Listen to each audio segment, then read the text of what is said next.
చంపడం వల్ల వచ్చిన నమ్మకంతో టైరెంట్ మాన్స్టర్ని ఎదుర్కోవడానికి సిద్ధమయ్యాడు గంభీర. బండికి కట్టిన చైన్ని టైరెంట్ మాన్స్టర్ వైపు విసరడంతో అనుకోకుండా దాని మెడకి చైన్ బిగుసుకుంది. ఆ వెంటనే బండిని లోయలోకి తొయ్యడానికి ప్రయత్నించారు. ఇంతలో ఆ మాన్స్టర్ భీకరంగా అరుస్తూ కొంతవరకు ఆ చైన్స్ చిక్కులు విడిపించుకుంది. తొందరగా కానివ్వండి, మరింత బలం ఉపయోగించండి, లేకపోతే ఇంత కష్టపడి దానికి బలైపోవాల్సి వస్తుంది అని గట్టిగా అరిచాడు గంభీర. ప్రాణభయంతో లేని శక్తిని తెచ్చుకొని చేసిన ప్రయత్నం ఫలించి ఆ బండి లోయలోకి జారిపోయింది. ముగ్గురు హమ్మయ్య అనుకుంటూ తలతిప్పి చూసేసరికి మాన్స్టర్ వాళ్ళని కోపంగా చూస్తూ కనిపించింది. అది చూసిన ముగ్గురికి పై ప్రాణాలు పైనే పోయాయి. ఆ మాన్స్టర్ లోయలోకి ఎందుకు పడలేదన్న సందేహంతో లోయ వైపు చూసిన ముగ్గురికి అక్కడ కొండ చివరికి మరో రాళ్ల దిబ్బ ఉండడంతో దాని అంచున ఆగి ఊగుతున్న బండి కనిపించింది. అది చూడగానే బసవ, దండపాని ప్రాణాల మీద ఆశ వదిలేసుకున్నారు. అప్పటి వరకున్న ఆశ చచ్చిపోవడంతో ఓపిక లేనట్లుగా కిందకి వాలిపోయారు. గంభీర పరిస్థితి కూడా అలాగే ఉన్నా ఓటమిని ఒప్పుకోలేకపోయాడు. ఇంతవరకు వచ్చిన తర్వాత ఆగిపోవాలి అనిపించక తన వైపే నిప్పులు కురిపించే కళ్ళతో చూస్తూ పెద్ద అడుగులు వేస్తూ వస్తున్న మాన్స్టర్ని చూసి ఇనుప బళ్ళని తీసుకొని విసురుగా బండిపైకి విసిరాడు. దాంతో దాని కింద ఉన్న చిన్న చిన్న రాళ్ళు కదలడంతో అప్పటి వరకు ఊగుతూ ఉన్న ఆ పెద్ద బండి నేరుగా లోయలోకి పడిపోయింది. వీళ్ళ వైపు దూసుకొస్తున్న మాన్స్టర్ ఆ ఫోర్స్ తట్టుకొని నిలబడలేక భీకరంగా అరుస్తూ లోయలోకి పడిపోయింది. అది చూడగానే ముగ్గురికి ఎగిరి గంతులు వేయాలనిపించింది. కానీ ఒంట్లో ఓపిక లేక ఆగిపోయారు. నా చేతులతో నేనొక చిన్న మాన్స్టర్ను పెద్ద మాన్స్టర్ను చంపేశాను, ఇక నేను ఈ ఫస్ట్ నైట్మేర్ స్పెల్లో గెలిచినట్టేనా అని తనలో తానే అనుకున్నాడు గంభీర. మంచు వల్ల అక్కడున్న రాళ్ళు ఎప్పుడో చల్లబడిపోయాయి. వాటిపైన పడుకొని ఆకాశం వైపు చూస్తూ ఉన్నాడు. ఇప్పుడు గాయాలు బాధ పెడుతున్నా, ఆ చల్లదనం నొప్పిని పెంచుతున్నా అవేమీ గంభీరని ఎక్కువగా కదిలించలేకపోయాయి. ఆకాశవాణి ఏదో ఒకటి చెప్పాలి కదా, కానీ ఎందుకంత సైలెంట్గా ఉంది? ఆకాశవాణి వినిపించడం లేదంటే ఇంకా చేయాల్సింది ఏదైనా మిగిలిపోయిందా? అది ఏమై ఉంటుంది? అంటే నా మొదటి నైట్మేర్ ఇంకా పూర్తి కాలేదా అనుకుంటూ ఆలోచనలో పడిపోయాడు గంభీర. అతనికి కొంచెం దూరంలో నల్లగా ఏదో నీడ ఆకారంలో కదులుతూ ఉంటే తీక్షణంగా అటు చూశాడు. ఆ చీకటిలో నుండి కొంచెం ముందుకొచ్చాడు యంగ్ సోల్జర్. నువ్విక్కడేలా నిద్రపోతే తెల్లవారేసరికి గడ్డకట్టుకుని చచ్చిపోతావు అని చెప్పాడు యంగ్ సోల్జర్. నీ పేరేంటి అంటూ అతన్ని పట్టించుకోనట్లుగా లేచి నిలబడ్డాడు గంభీర. గంగాధర, నాకు సాయం చేసినందుకు ధన్యవాదాలు అని నవ్వుతూ చెప్పాడు యంగ్ సోల్జర్ గంగాధర. చూడు, మనం కూడా బానే సాయం చేశాం కదా, కానీ ఈయన గారికి వాడొక్కడే కనిపించాడనుకుంటా అని చిన్నగా దండపాని చెవిలో ఉక్రోషంగా అన్నాడు బసవ.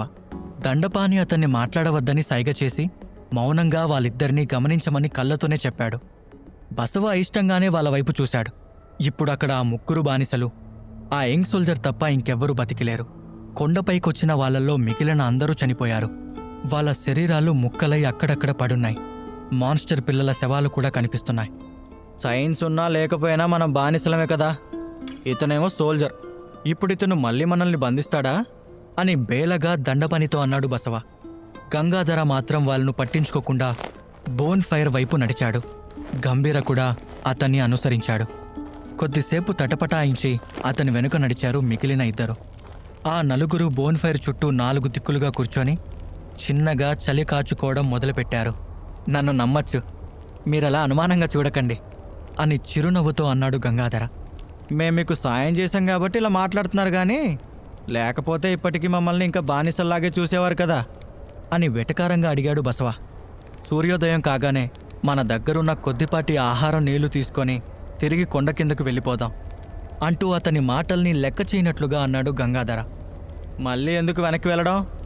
మమ్మల్ని మళ్ళీ బానిసలుగా బంధించడానికా అని బసవ కోపంగా అంటుంటే దండపాని అతన్ని వారించాడు. మనం ఈ కొండలు దాటాక ఎవరి దారిన వాళ్ళు వెళ్ళిపోవచ్చు, కానీ అప్పటి వరకు మీ ప్రాణాలకు నాదే బాధ్యత. మనం ఈ దారిలో ముందుకు వెళ్ళలేం, ఎందుకంటే ఇటువైపు దారి చాలా కష్టంగా ఉంటుంది. మన దగ్గరున్న ఆహారంతో ఎక్కువ రోజులు బ్రతికే అవకాశం లేదు. అందుకే వెనక్కి వెళ్ళడమే మనకున్న ఏకైక మార్గం అని వివరంగా చెప్పాడు గంగాధర. దండపాని ఏదో చెప్పబోయి ఆగిపోయాడు. అప్పటిదాకా గంగాధర వైపు కోపంగా చూసిన బసవకు అతను చెప్పిన మాటల్లో లాజిక్ కనిపించి మౌనంగా ఉండిపోయాడు. మనం వెనక్కి వెళ్ళినా ప్రయోజనం ఉండకపోవచ్చు, ఆ మాన్స్టర్ ఇంకా చావలేదు అన్నాడు గంభీర. కొద్దిసేపు కూడా సంతోషంగా ఉండని బాబా, వీడి మాటలు ఎవరు వినకండి.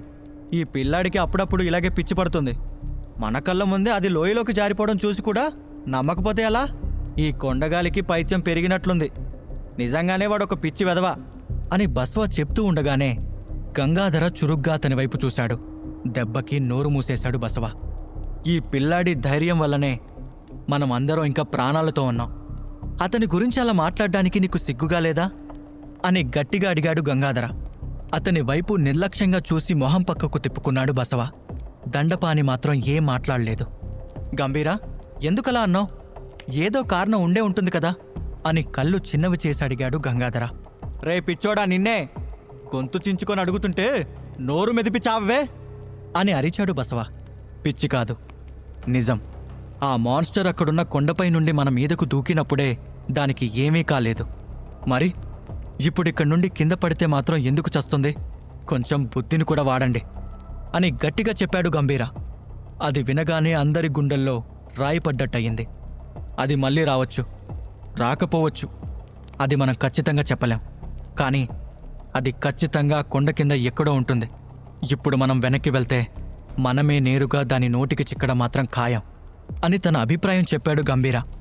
దానికి దండపాని తలపట్టుకొని, నిజమే, నేనెందుకు ఈ విషయం ఆలోచించలేకపోయాను అని గొనుక్కున్నాడు. అయితే మనం కొండపైకి వెళ్ళి ఆ కష్టమైన దారిని దాటడం తప్ప మరో మార్గం లేదు. కానీ అంతటితో అయిపోలేదు. నువ్వు అన్నట్టు ఒకవేళ ఆ మాన్స్టర్ గనుక బ్రతికే ఉంటే అది మనల్ని వెంటాడుతూ తిరిగి ఇక్కడికి వచ్చే అవకాశం ఉంది. అంటే మన దగ్గర ఎక్కువ సమయం లేదు. సూర్యోదయం కాగానే మనం బయలుదేరాలి అంటూ లోయలోకి ఓసారి చూసి వెనక్కి తిరిగాడు గంగాధర. అప్పటిదాకెందుకు, పదండి ఇప్పుడే వెళ్ళిపోదాం అంటూ టక్కున పైకి లేచాడు బసవ. నీకొకసారి చెప్తే అర్థం కాదా? మనం ఈ మంటలు దాటి వెళ్తే ఇక్కడున్న చలికే చనిపోతాం అని విసురుగా చెప్పాడు గంభీర. మహా అయితే ఆ మాన్స్టర్కి చిన్న చిన్న దెబ్బలు తగిలుంటాయి. అంటే ఈ పాటికి అది ఏదో ఒకటి చేసి పైకి వస్తూ ఉంటుంది. ప్రాణాలు కాపాడుకోవాలంటే వెంటనే బయలుదేరాలి అని గట్టిగా అరిచాడు బసవ.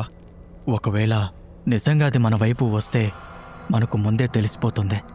అది నడుస్తున్నప్పుడు ఇక్కడ భూమంతా కంపిస్తూ ఉంటుంది. కాబట్టి ఈ లోపు మనం ఏం చేయాలో ఆలోచించుకునే సమయం ఉంది అని చెప్పాడు దండపాని. అవును, అయినా ఇప్పుడు మనం రాత్రంతా విశ్రాంతి తీసుకోలేం. ముందుకు వెళ్ళడానికి కావాల్సిన సామాగ్రిని సేకరించాలి. ఈటెలు, బల్లెలు, మిగిలిన ఆహారం తీసుకోండి అంటూ తొందర పెట్టాడు గంగాధర. వీలైతే ఈ చనిపోయిన వారికి అంతిమ సంస్కారాలు చేయాలనుంది. కానీ ఇప్పుడు మనకి అంత సమయం లేదు అంటూ చనిపోయిన వారి వైపు చూస్తూ నిట్టూర్చాడు గంభీర. ఒరే బాబు, ఎలా బతికి బట్ట కట్టాలా అని ఆలోచించకుండా అంతిమ సంస్కారాలు చేద్దామనుకుంటున్నావా? నువ్వు అవన్నీ చేస్తూ కూర్చుంటే నీ దహన క్రియలు మేం చేయాల్సి వస్తుంది అని వెటకారంగా అన్నాడు బసవ. గంభీర ఇంకేం మాట్లాడకుండా మౌనంగా ఉండిపోయాడు. నేను ఆయుధాలు సేకరిస్తాను, మీరు బట్టలు, కట్టెలు లాంటివి తీసుకోండి. మనం నలుగురం విడివిడిగా ఒక్కో పని చేద్దాం అని చెప్పి కత్తులన్నీ సేకరించడం మొదలుపెట్టాడు గంగాధర. ఆహారమా? ఏంటి, ఆ పాచిపోయిన రొట్టె ముక్కలా? దాన్ని ఎవరైనా ఆహారం అంటారా అని వికారంగా మొహం పెట్టి అన్నాడు బసవ. ఆకలితో చావడం కంటే అదే మేలు. ఇక నువ్వు మాటలాపి ఏదొకటి చెయ్ అని దండపాని కసిరినట్టుగా చెప్పేసరికి విసుగ్గానే వెతకడం ప్రారంభించాడు బసవ. కంగారు పడుకో, నేను చనిపోయిన జంతువుల మాంసాన్ని కోసి సిద్ధం చేస్తాను అని తన కత్తితో జంతువుల శవాలున్న వైపు వెళ్ళాడు గంగాధర. నేను మంట కోసం కట్టెలు వెతుకుతాను అంటూ పక్కకు వెళ్ళాడు దండపాని. చనిపోయిన సైనికుడి దగ్గర ఒక నీల బ్యాగ్ ఉంటుంది కదా, నేను వాటి కోసం వెతుకుతాను. మీకు కనిపిస్తే వాటిని తీసుకోండి అని అందరికీ వినిపించేలా చెప్పి వెతకడం మొదలుపెట్టాడు గంభీర.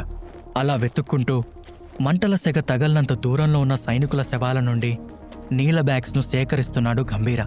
చలికి తట్టుకోలేక ఒక సైనికుడు వేసుకున్న మందంగా ఉన్న షర్ట్ తీసి వేసుకున్నాడు.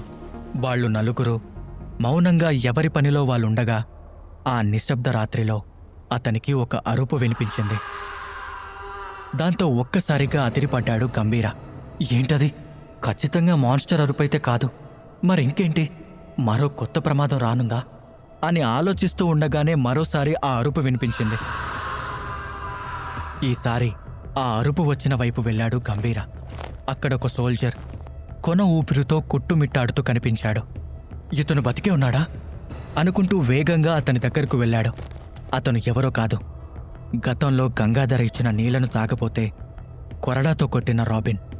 అతని కుండెల మీద, కడుపు మీద తీవ్రమైన గాయాలున్నాయి. మసక చీకటిలో గంభీరాన్ని చూడగానే రాబిన్ పెదవులపైన చిత్రమైన నవ్వొచ్చింది. రాంగ్ టైంలో నవ్వుతున్నావు? దిమ్మ తిరిగి బొమ్మ కనపడిందా ముసలోడా అని వెటకారంగా నవ్వుతూ అన్నాడు గంభీర. రాబిన్ మాత్రం కష్టంగా చెయ్యి కదిలించి కొంచెం దూరంలో ఉన్న తన కత్తిని పట్టుకోవడానికి ట్రై చేస్తున్నాడు. దీనికోసం వెతుకుతున్నావా? చావుకి కేవలం నిమిషం దగ్గరలో ఉన్నావు. ఇప్పటికి కూడా నీలో పొగరు తగ్గలేదన్నమాట. ఈ కత్తితో నన్ను చంపేద్దామనే కదరా నీ ఆలోచన అంటూ కోపంగా పళ్ళు నూరాడు గంభీర. రాబిన్ సమాధానం ఇవ్వకుండా అతని వైపే రెప్ప వేయకుండా చూస్తూ ఉండిపోయాడు. బహుశా ఇప్పుడు నేను తీసుకోబోయే నిర్ణయం నన్ను ఎలాంటి మలుపు తిప్పుతుందో నాకు తెలీదు. కానీ ఇది చెయ్యక తప్పదు. ఎందుకంటే ఆల్రెడీ మాన్స్టర్ చేతిలో దెబ్బలు తిన్నావు. ఇప్పుడు నువ్వు చనిపోతే ఈ లెక్క దాని కింద పడిపోతుంది. అప్పుడు నువ్వు కూడా మాన్స్టర్ అవుతావు. అందుకే అంటూ కొంచెం ముందుకు వంగి రాబిన్ కత్తితోనే ఒక్క వేటులో అతని గొంతు కోసి ఆ కత్తిని పక్కకు విసిరేశాడు గంభీర. రాబిన్ గొంతు పట్టుకొని విలవిలలాడుతూ కూడా గంభీర వైపు చూస్తూనే ఉన్నాడు. కొద్ది క్షణాల్లోనే చనిపోయాడు రాబిన్. నా చేతులతో ఏకంగా ఒక మనిషిని చంపేశాను. ఇదొక మాయాలోకం కావచ్చు. నేనొక మనిషిని చంపడం ఇదే మొదటిసారి అనుకుంటూ చేతులు వణుకుతుంటే కష్టంగా నిగ్రహించుకోవడానికి ప్రయత్నిస్తున్నాడు. ఇంతలో ఆకాశంలో నుండి ఆకాశవాణి గొంతు వినిపించింది. ఇప్పుడు నువ్వొక మామూలు మనిషిని చంపేశావు. దీనివల్ల నీకొక మెమరీ లభించింది అని చెప్పగానే గంభీర ఒక్కసారిగా ఉలిక్కిపడ్డాడు. మెమరీ అంటే ఏదైనా స్పెషల్ పవర్ లేదా ఆయుధం అని అర్థం. అతనికిప్పుడు ఏ పవర్ వచ్చినా సరే బాగా ఉపయోగపడుతుంది. అందులోనూ తనకొచ్చిన పవర్ని ఎవరూ చూడలేరు, ఎవరికీ కనిపించదు. నీకు సిల్వర్ బెల్ బహుమతిగా లభించింది అని చెప్పి ఆకాశవాణి గొంతు ఆగిపోయింది. గంభీర వెంటనే తన ప్రొఫైల్ ఓపెన్ చేసి దాని డీటెయిల్స్ చూశాడు. చాలా కాలం క్రితం కోల్పోయిన ఇంటిని గుర్తు చేసే ఒక చిన్న గుర్తు. ఒకప్పుడిది దీని యజమానికి ఓదార్పు, ఆనందం ఇచ్చింది. దీని శబ్దం మైళ్ళ దూరం వరకు వినబడుతుంది అని చదవగానే గంభీర నీరసపడిపోయాడు. నాకు దొరికిన మొదటి మెమరీ కూడా నాలాగే పనికి మాలినది. ఈ స్పెల్ నాతో ఆడుకుంటున్నట్లుంది. వీటిని నమ్ముకోకూడదు, ముందు పని చూడాలి అని వెంటనే తన డీటెయిల్స్ చేరవేసి ఆ ఆలోచనలను పక్కన పెట్టి చనిపోయిన రాబిన్ ఒంటి మీద ఉన్న చర్మంతో చేసిన కోట్, అతని బూట్లను తీసివేసుకున్నాడు. రాబిన్ ఓ అధికారి కావడం వల్ల ఆ బట్టలు చాలా బాగున్నాయి. అవి తొడుక్కోగానే చాలా వెచ్చగా అనిపించడంతో కనీసం చలికి చావకుండా ఉంటాను అని అనుకున్నాడు. ఆ కోటు మీద రక్త మరకలున్నా గంభీర ఒంటి మీద కూడా రక్తం ఉంది కాబట్టి అవేమీ పట్టించుకోకుండా చుట్టూ చూశాడు. గంగాధర, దండపాని తమ పనుల్లో నిమగ్నమై ఉన్నారు. బసవ తినడానికి వెతకడం మానేసి చనిపోయిన వారి వేళ్లకు ఉన్న ఉంగరాలను దొంగలిస్తున్నాడు. వీళ్ళు మామూలుగా ఉన్నారంటే ఆ ఆకాశవాణి వీళ్ళకి వినిపించినట్టు లేదు. అయినా వీళ్ళను చూస్తుంటే నమ్మదగ్గ వారిలా కనిపించట్లేదు. కాని బ్రతకాలంటే వీళ్ళ హెల్ప్ తీసుకోవాలి అనుకొని నిట్టూర్చాడు గంభీర.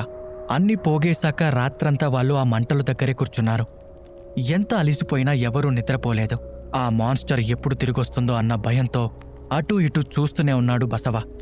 గంగాధర ఒక్కడే ప్రశాంతంగా తన కత్తిని నూరుకుంటున్నాడు. తెల్లవారుజామున సూర్యుడు మెల్లగా ఉదయిస్తుండగా వాళ్ళు సేకరించిన వస్తువులను తీసుకొని ఆ చలిలో ప్రయాణం మొదలుపెట్టారు. అలా ముందుకు వెళ్తూ చివరిసారిగా వెనక్కి తిరిగి చూసిన గంభీరకి భయంతో కళ్ళు పెద్దవయ్యాయి. అక్కడ గంభీరకి ఏం కనిపించింది? గంభీరకి లభించిన మెమరీ వల్ల ఎలాంటి ప్రయోజనం ఉంటుంది? గంభీర ప్రయాణం ఎలా ఉండబోతుంది తెలుసుకోవాలనుకుంటే ఇప్పుడే వినండి నెక్స్ట్ ఎపిసోడ్ మీ పాకెట్ ఎఫ్ఎంలో.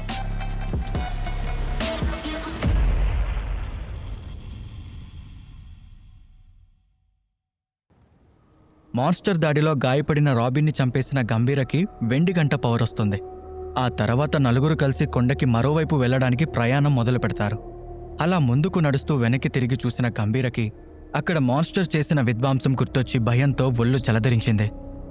ఎంతమంది చనిపోయారో! ఈ నైట్మేర్ ముగిసేలోపు ఇంకా ఎన్ని ఘోరాలు చూడాలో!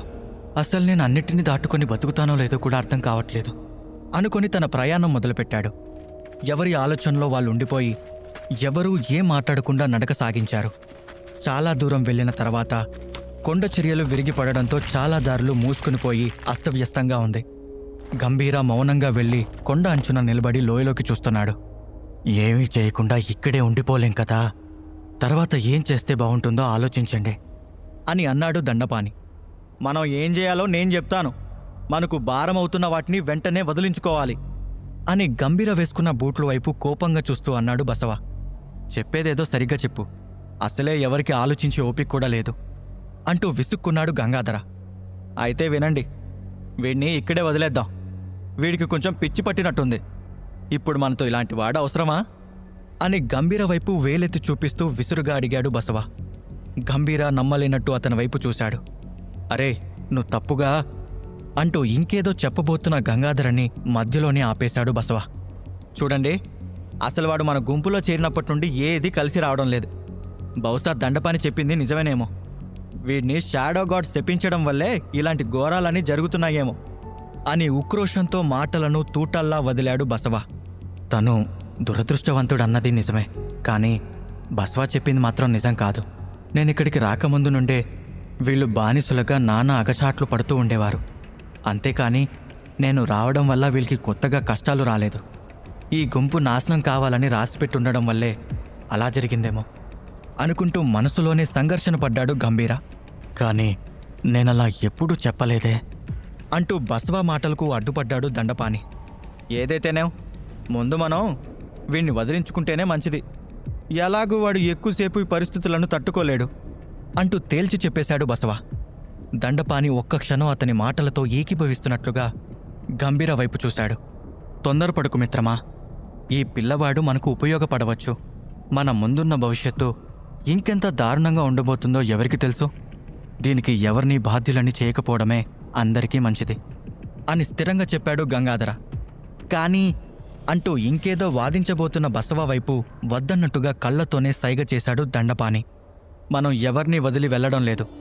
వాడి లోకంలో ఎంతకాలం తట్టుకోగలడనే విషయం పక్కన పెట్టి ముందు నీ గురించి నువ్వు చూసుకో అని హేళనగా నవ్వాడు గంగాధర. బసవ కోపంతో పళ్ళు బిగించాడు. గట్టిగా ఏమైనా అంటే తన్ని వదిలేస్తారేమో అన్న భయంతో చేసేదేమీ లేక చేతులు నలుపుకుంటూ ఉండిపోయాడు. సరే మరి, మనమిప్పుడు ఏం చేద్దాం అని మాట కలిపాడు గంభీర.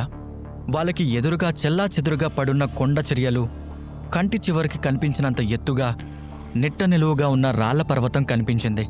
దాన్నే గమనిస్తున్న దండపాని మెదడులో ఏదో విషయం గుర్తుకొచ్చింది. పాత రోజుల్లో పర్వత శిఖరానికి వెళ్లే ఒక దారుండేది. యాత్రికులు అప్పుడప్పుడు దాన్ని వాడేవారు. ఈ సామ్రాజ్యం ఆ దారిని వెడల్పు చేసి దానిపైనే సరైన రహదారిని నిర్మించింది. అయితే అది పర్వతంపైకి ఎక్కేలా కాకుండా పర్వతం చుట్టూ ప్రదక్షిణ చేస్తున్నట్లుగా మార్గం చేశారు. ఆ పాత దారి తాలూకు గుర్తులు ఇంకా ఎక్కడో పైన ఉండే ఉంటాయి. మనం అక్కడికి చేరుకోగలిగితే ఇక్కడి నుండి బయటపడే మార్గం దొరికే అవకాశం ఉంది అని వివరంగా చెప్పాడు దండపాని. ఏంటి, ఇప్పుడు దీని ఎక్కాలా? నీకేమైనా పిచ్చా? పొరపాటున కాలు జారావంటే నేరుగా కైలాసమే అని అరిచాడు బసవ.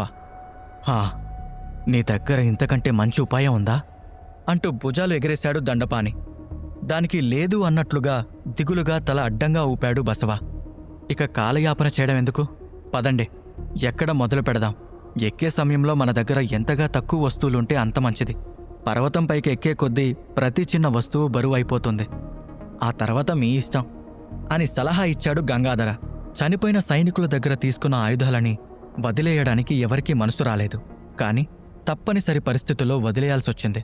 నలుగురు అతి కష్టం మీద పర్వతం ఎక్కడం మొదలుపెట్టారు.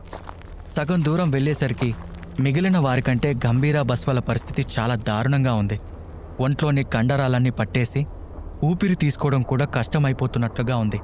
కాని అలాగే లేని ఓపిక తెచ్చుకొని నెమ్మదిగా జాగ్రత్తగా ఎక్కుతున్నారు. ఏ చిన్న పొరపాటు చేసినా కింద పడి తల పగిలి చస్తాం. అందరూ జాగ్రత్తగా ఉండండి అని హెచ్చరించాడు దండపాని.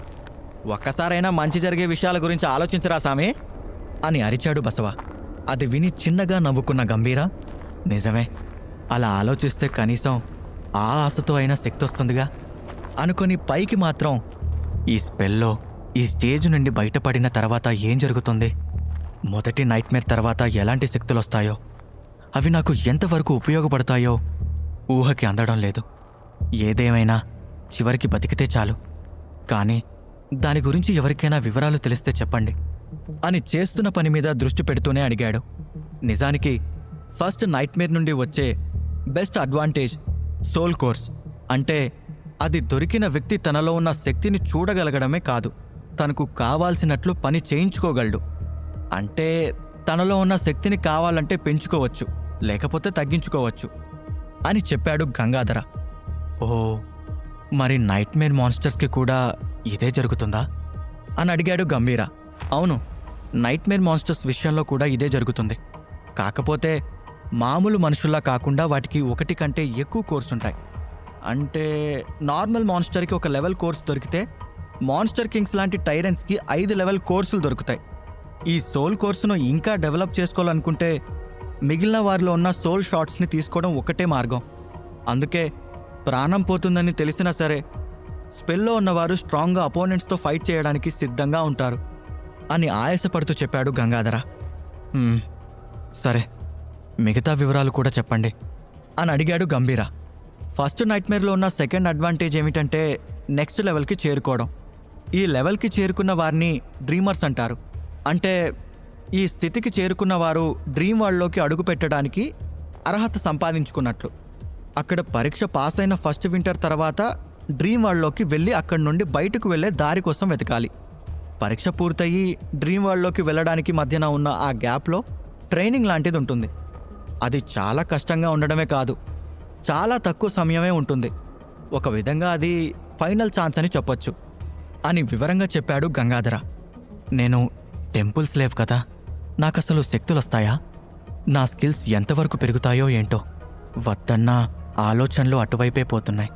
అసలు నన్ను ఇంతలా హింసిస్తున్నందుకు ఈ స్పెల్కి కొంచెమైనా మనసుంటే కనీసం ఒక్క మంచి స్కిల్ అయినా ఇవ్వాలి అని ఉక్రోషంగా అన్నాడు గంభీర. ఇస్తారు, అప్పటి వరకు చావకుండా ఉంటే అప్పుడు ఆలోచిద్దాం. ఫస్ట్ స్కిల్ ఎబిలిటీ వచ్చిందంటే కొంతవరకు విజయం సాధించినట్లే. ఎందుకంటే ఇదొక మంత్రశక్తి లాంటిది. కొందరికి యుద్ధ విద్యలు, కొందరికి మంత్రతంత్రాలు, ఇలా రకరకాల శక్తులొస్తాయి. కానీ ఈ శక్తితో పాటు ఒక లోపం కూడా వస్తుంది. ఈ లోపం ఆ వ్యక్తి మరీ ఎక్కువ శక్తివంతుడు కాకుండా బ్యాలెన్స్ చేస్తుంది. ఈ లోపాలు ప్రాణాపాయం కలిగించేలా కూడా ఉండొచ్చు. అలాగే దీనిలో కొన్ని బిరుదులు కూడా ఇస్తారు అని ఆయాసంతో రుప్పుతూ ఉన్న చోటనే ఆగిపోయాడు గంగాధర. బిరుదులా? ఇక్కడ అలాంటివి కూడా ఉన్నాయా అని ఆశ్చర్యంగా అడిగాడు బసవ. ట్రూ నేమ్ వస్తుంది. అంటే బిరుదు లాంటిది అనుకో.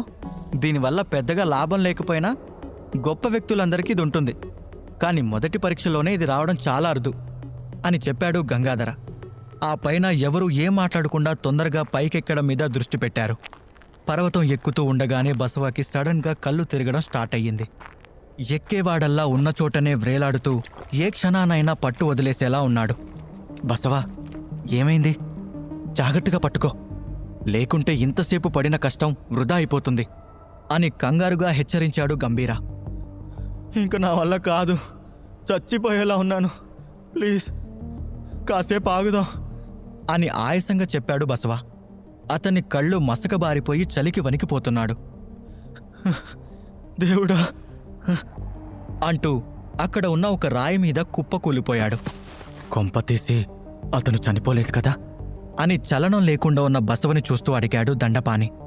లేదులే, అతని గుండె ఇంకా కొట్టుకుంటుంది, చూడండి అతను బ్రతికే ఉన్నాడు అని చెక్ చేసి చెప్పాడు గంభీర. ఇతను ఇలాగే ఉంటే మన ప్రయాణం కష్టం అవుతుంది అని దిగులుగా చెప్పాడు దండపాని. మిగిలిన వారికి కూడా అదే అనిపించింది. కాసేపటి తర్వాత బసవ అతి కష్టం మీద కూర్చొని తన నీల బ్యాగ్ని తీసి గటగటా తాగేశాడు. నీళ్లను కొంచెం జాగ్రత్తగా వాడుకో, రేపటి రోజున ఇబ్బంది అవుతుంది అని చెప్పాడు గంగాధర.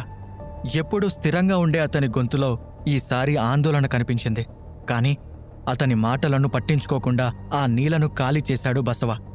దండపాని పరిస్థితి కూడా అలాగే ఉంది. అతను కూడా తన వంతు నీటిలో సగం పైగా నీళ్లు తాగేశాడు. దాదాపుగా సగం పైగా కొండెక్కడం వల్ల అంత చలిలో కూడా వాళ్ళు చెమటలు కక్కుతున్నారు.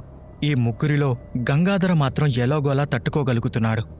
నీళ్ళైపోతే మంచును కరిగించుకొని తాగొచ్చు కదా అని సందేహంగా అడిగాడు దండపాని. అలా చేసుకోవచ్చు, కానీ మనం శత్రువుల దృష్టిలో పడకూడదంటే కొన్నిసార్లు మంట వేయడం కూడా ప్రమాదమే అని చెప్పాడు గంగాధర. ఆ శత్రువు ఎవరో అందరికీ తెలుసు కాబట్టి మౌనంగా ఉన్నారు. మీరిక్కడే ఉండండి, నేను మనం ఉండడానికి ఏదైనా గుహలాంటిది ఉంటుందేమో చూస్తాను అని చెప్పి అక్కడి నుండి కొంచెం ముందుకు వెళ్ళాడు గంగాధర. అదృష్టవశాత్తు కొంచెం దూరంలోనే ఒక చిన్న గుహ కనిపించింది. ఈ గుహ పెద్ద పెద్ద రాళ్ళ వెనుక ఉండటం వల్ల చలిమంట వేసినా దాని వెలుగు బయటకు కనిపించదు అనుకుంటూ అందర్నీ ఆ గుహ దగ్గరికి రమ్మని పిలిచాడు. దండపాని, నీ దగ్గరున్న కట్టెపుల్లలతో మంట వెలిగించు అని చెప్పి తన దగ్గరున్న జంతు మాంసాన్ని బయటకు తీశాడు గంగాధర. దండపాని వెంటనే మంట వెలిగించగా మంటల మీద ఆ మాంసాన్ని కాల్చాడు గంగాధర. ఈలోపు గంభీర బయటున్న మంచును తీసుకొచ్చి తన దగ్గరున్న బాటిల్స్లో నింపి కరగడానికి మంట చుట్టూ పెట్టాడు. బాగా అలసిపోయిన బసవ, దండపాని తిన్న వెంటనే గాఢ నిద్రలోకి జారుకున్నారు. గంగాధర తన కత్తిని తీసుకొని గంభీరను కూడా పడుకోమని చెప్పి ఆ కొండ అంచు దగ్గరకు వెళ్ళి కాపలా కాశాడు. కొన్ని గంటల తర్వాత గంభీరను లేపి తను పడుకున్నాడు. గంభీర నిశ్శబ్దంగా కూర్చొని తాము వచ్చిన దారివైపు చూశాడు. మాన్స్టర్స్ అందర్నీ చంపిన ప్లేస్ ఒక చిన్న చుక్కలా కనిపిస్తోంది. అక్కడి పడున్న శవాలు కూడా అతనికి అస్పష్టంగా కనిపిస్తున్నాయి. అప్పుడే ఒక నల్లటి ఆకారం కొండ కింద నుండి మెల్లగా ఆ ప్లేస్లోకి పాకుతూ వచ్చింది. ఒక్క క్షణం గంభీర ఒళ్ళు భయంతో జలధరించింది. అది ఆ మాన్స్టరేనా? సందేహం లేదు, అది ఖచ్చితంగా మాన్స్టరే అనుకుంటూ దాన్ని గమనిస్తున్నాడు. ఆ మాన్స్టర్ పాక్కుంటూ ఒక శవం దగ్గరకు వెళ్ళి తన భయంకరమైన నోటితో వాటిని తింటోంది. ఆ మాన్స్టర్స్ చేస్తున్న సౌండ్స్ గంభీర చెవులకు వినిపిస్తూనే ఉంది. ఒక్క క్షణం ఏం చేయాలో తెలియనట్లుగా కంగారుగా లేవడంతో అతని పక్కన ఉన్న ఒక చిన్న రాయి కొండంచు నుండి కిందకు జారింది. ఆ రాయి కిందకి జారడంతో దాంతోపాటు ఇంకా చాలా రాళ్ళు కూడా కిందకి జారాయి. ఆ నిశ్శబ్ద రాత్రిలో పైనుండి జారిపడిన ఆ రాళ్ల చప్పుడు లోయ అంచులో ప్రతిధ్వనించి పిడుగుపడినట్టుగా వినిపించింది. అప్పటికే దూరంగా కింద ఉన్న ఆ మాన్స్టర్ అకస్మాత్తుగా తల తిప్పి నేరుగా గంభీర ఉన్న గుహవైపు చూసింది. కాని పట్టించుకోనట్లుగా తల పక్కకి తిప్పుకుంది. గంభీరకి వెంటనే విషయం అర్థమయ్యింది. ఆ మాన్స్టర్కి కళ్ళు కనిపించవు. ఇప్పటి వరకు అది వాసనను బట్టి లేదా కదలికలను బట్టి వెతుక్కుంటూ వస్తోంది. ఇక మా వరకు చేరుకోవడానికి ఎంతో సమయం పట్టదు అనుకుంటూ మిగతా వాళ్ళను నిద్రలేపాడు గంభీర. గంగాధరకి విషయం చెప్పగానే వెంటనే అక్కడి నుంచి వెళ్ళిపోవాలన్నాడు. ఇతని పరిస్థితి మరీ దారుణంగా ఉంది, ఇప్పుడేం చేయాలి అంటూ బసవ పరిస్థితి చూసి అనుమానపడ్డాడు గంభీర. నేను బానే ఉన్నాను, ఇంకొద్దిసేపు పడుకుంటాను అని ముక్తసరిగా చెప్పాడు బసవ. మనకి అంత సమయం లేదు, తొందరగా వెళ్ళాలి. నువ్వు మొయ్యాల్సినవి కూడా నేనే తీసుకుంటాను, ఎలాగోలా బయలుదేరు అంటూ బసవ మోయాల్సిన వస్తువులు కూడా తనే తీసుకున్నాడు గంగాధర. వాటిలో కొన్ని నాకివ్వు అంటూ కొంత బరువును తీసుకున్నాడు గంభీర. మీరిద్దరూ ఎందుకంత హడావిడి చేస్తున్నారు? మేము నిద్రపోతున్నప్పుడు ఏమైనా జరిగిందా అని అనుమానంగా అడిగాడు దండపాని. ఆ మాన్స్టర్ అందరినీ చంపిన ప్లేస్కొచ్చి శవాలను తింటోంది అని చెప్పాడు గంభీర. దండపాని, బసవ వెంటనే గుహంచుకు వెళ్లి భయంగా కిందకు చూశారు. ఆ మాన్స్టర్ ఆకారం అస్పష్టంగా వాళ్ళకు కూడా కనిపించింది. ఇంకా ఎందుకు ఆలస్యం చేస్తున్నారు? త్వరగా ఇక్కడి నుండి వెళ్ళిపోదాం పదండి. ఆ శవాలన్నిటిని తిన్నాక అది మన కోసం వస్తుంది. రాత్రయ్యేలోపు ఆ పాత దారిని కనుక్కోవాలి అని కంగారు పెట్టేశాడు దండపాని. ఆ నలుగురు వెంటనే అక్కడి నుండి బయలుదేరారు. గంభీరకి ఆ బరువులు మోయలేక ప్రాణాలు పోతున్నంత పనవుతోంది. బసవ అందరికంటే వెనకబడిపోతున్నాడు. అతనిలో శక్తి పూర్తిగా తగ్గిపోయింది. నా వల్ల కావట్లేదు, కళ్ళు తిరుగుతున్నాయి అని అంటూనే పెద్దగా అరిచాడు బసవ. బసవ ఏమయ్యాడు? మాన్స్టర్ వీళ్ళ వైపు వచ్చేస్తుందా? అసలేం జరగబోతోంది తెలుసుకోవాలనుకుంటే నెక్స్ట్ ఎపిసోడ్స్ వినేయండి మీ పాకెట్ ఎఫ్ఎంలో.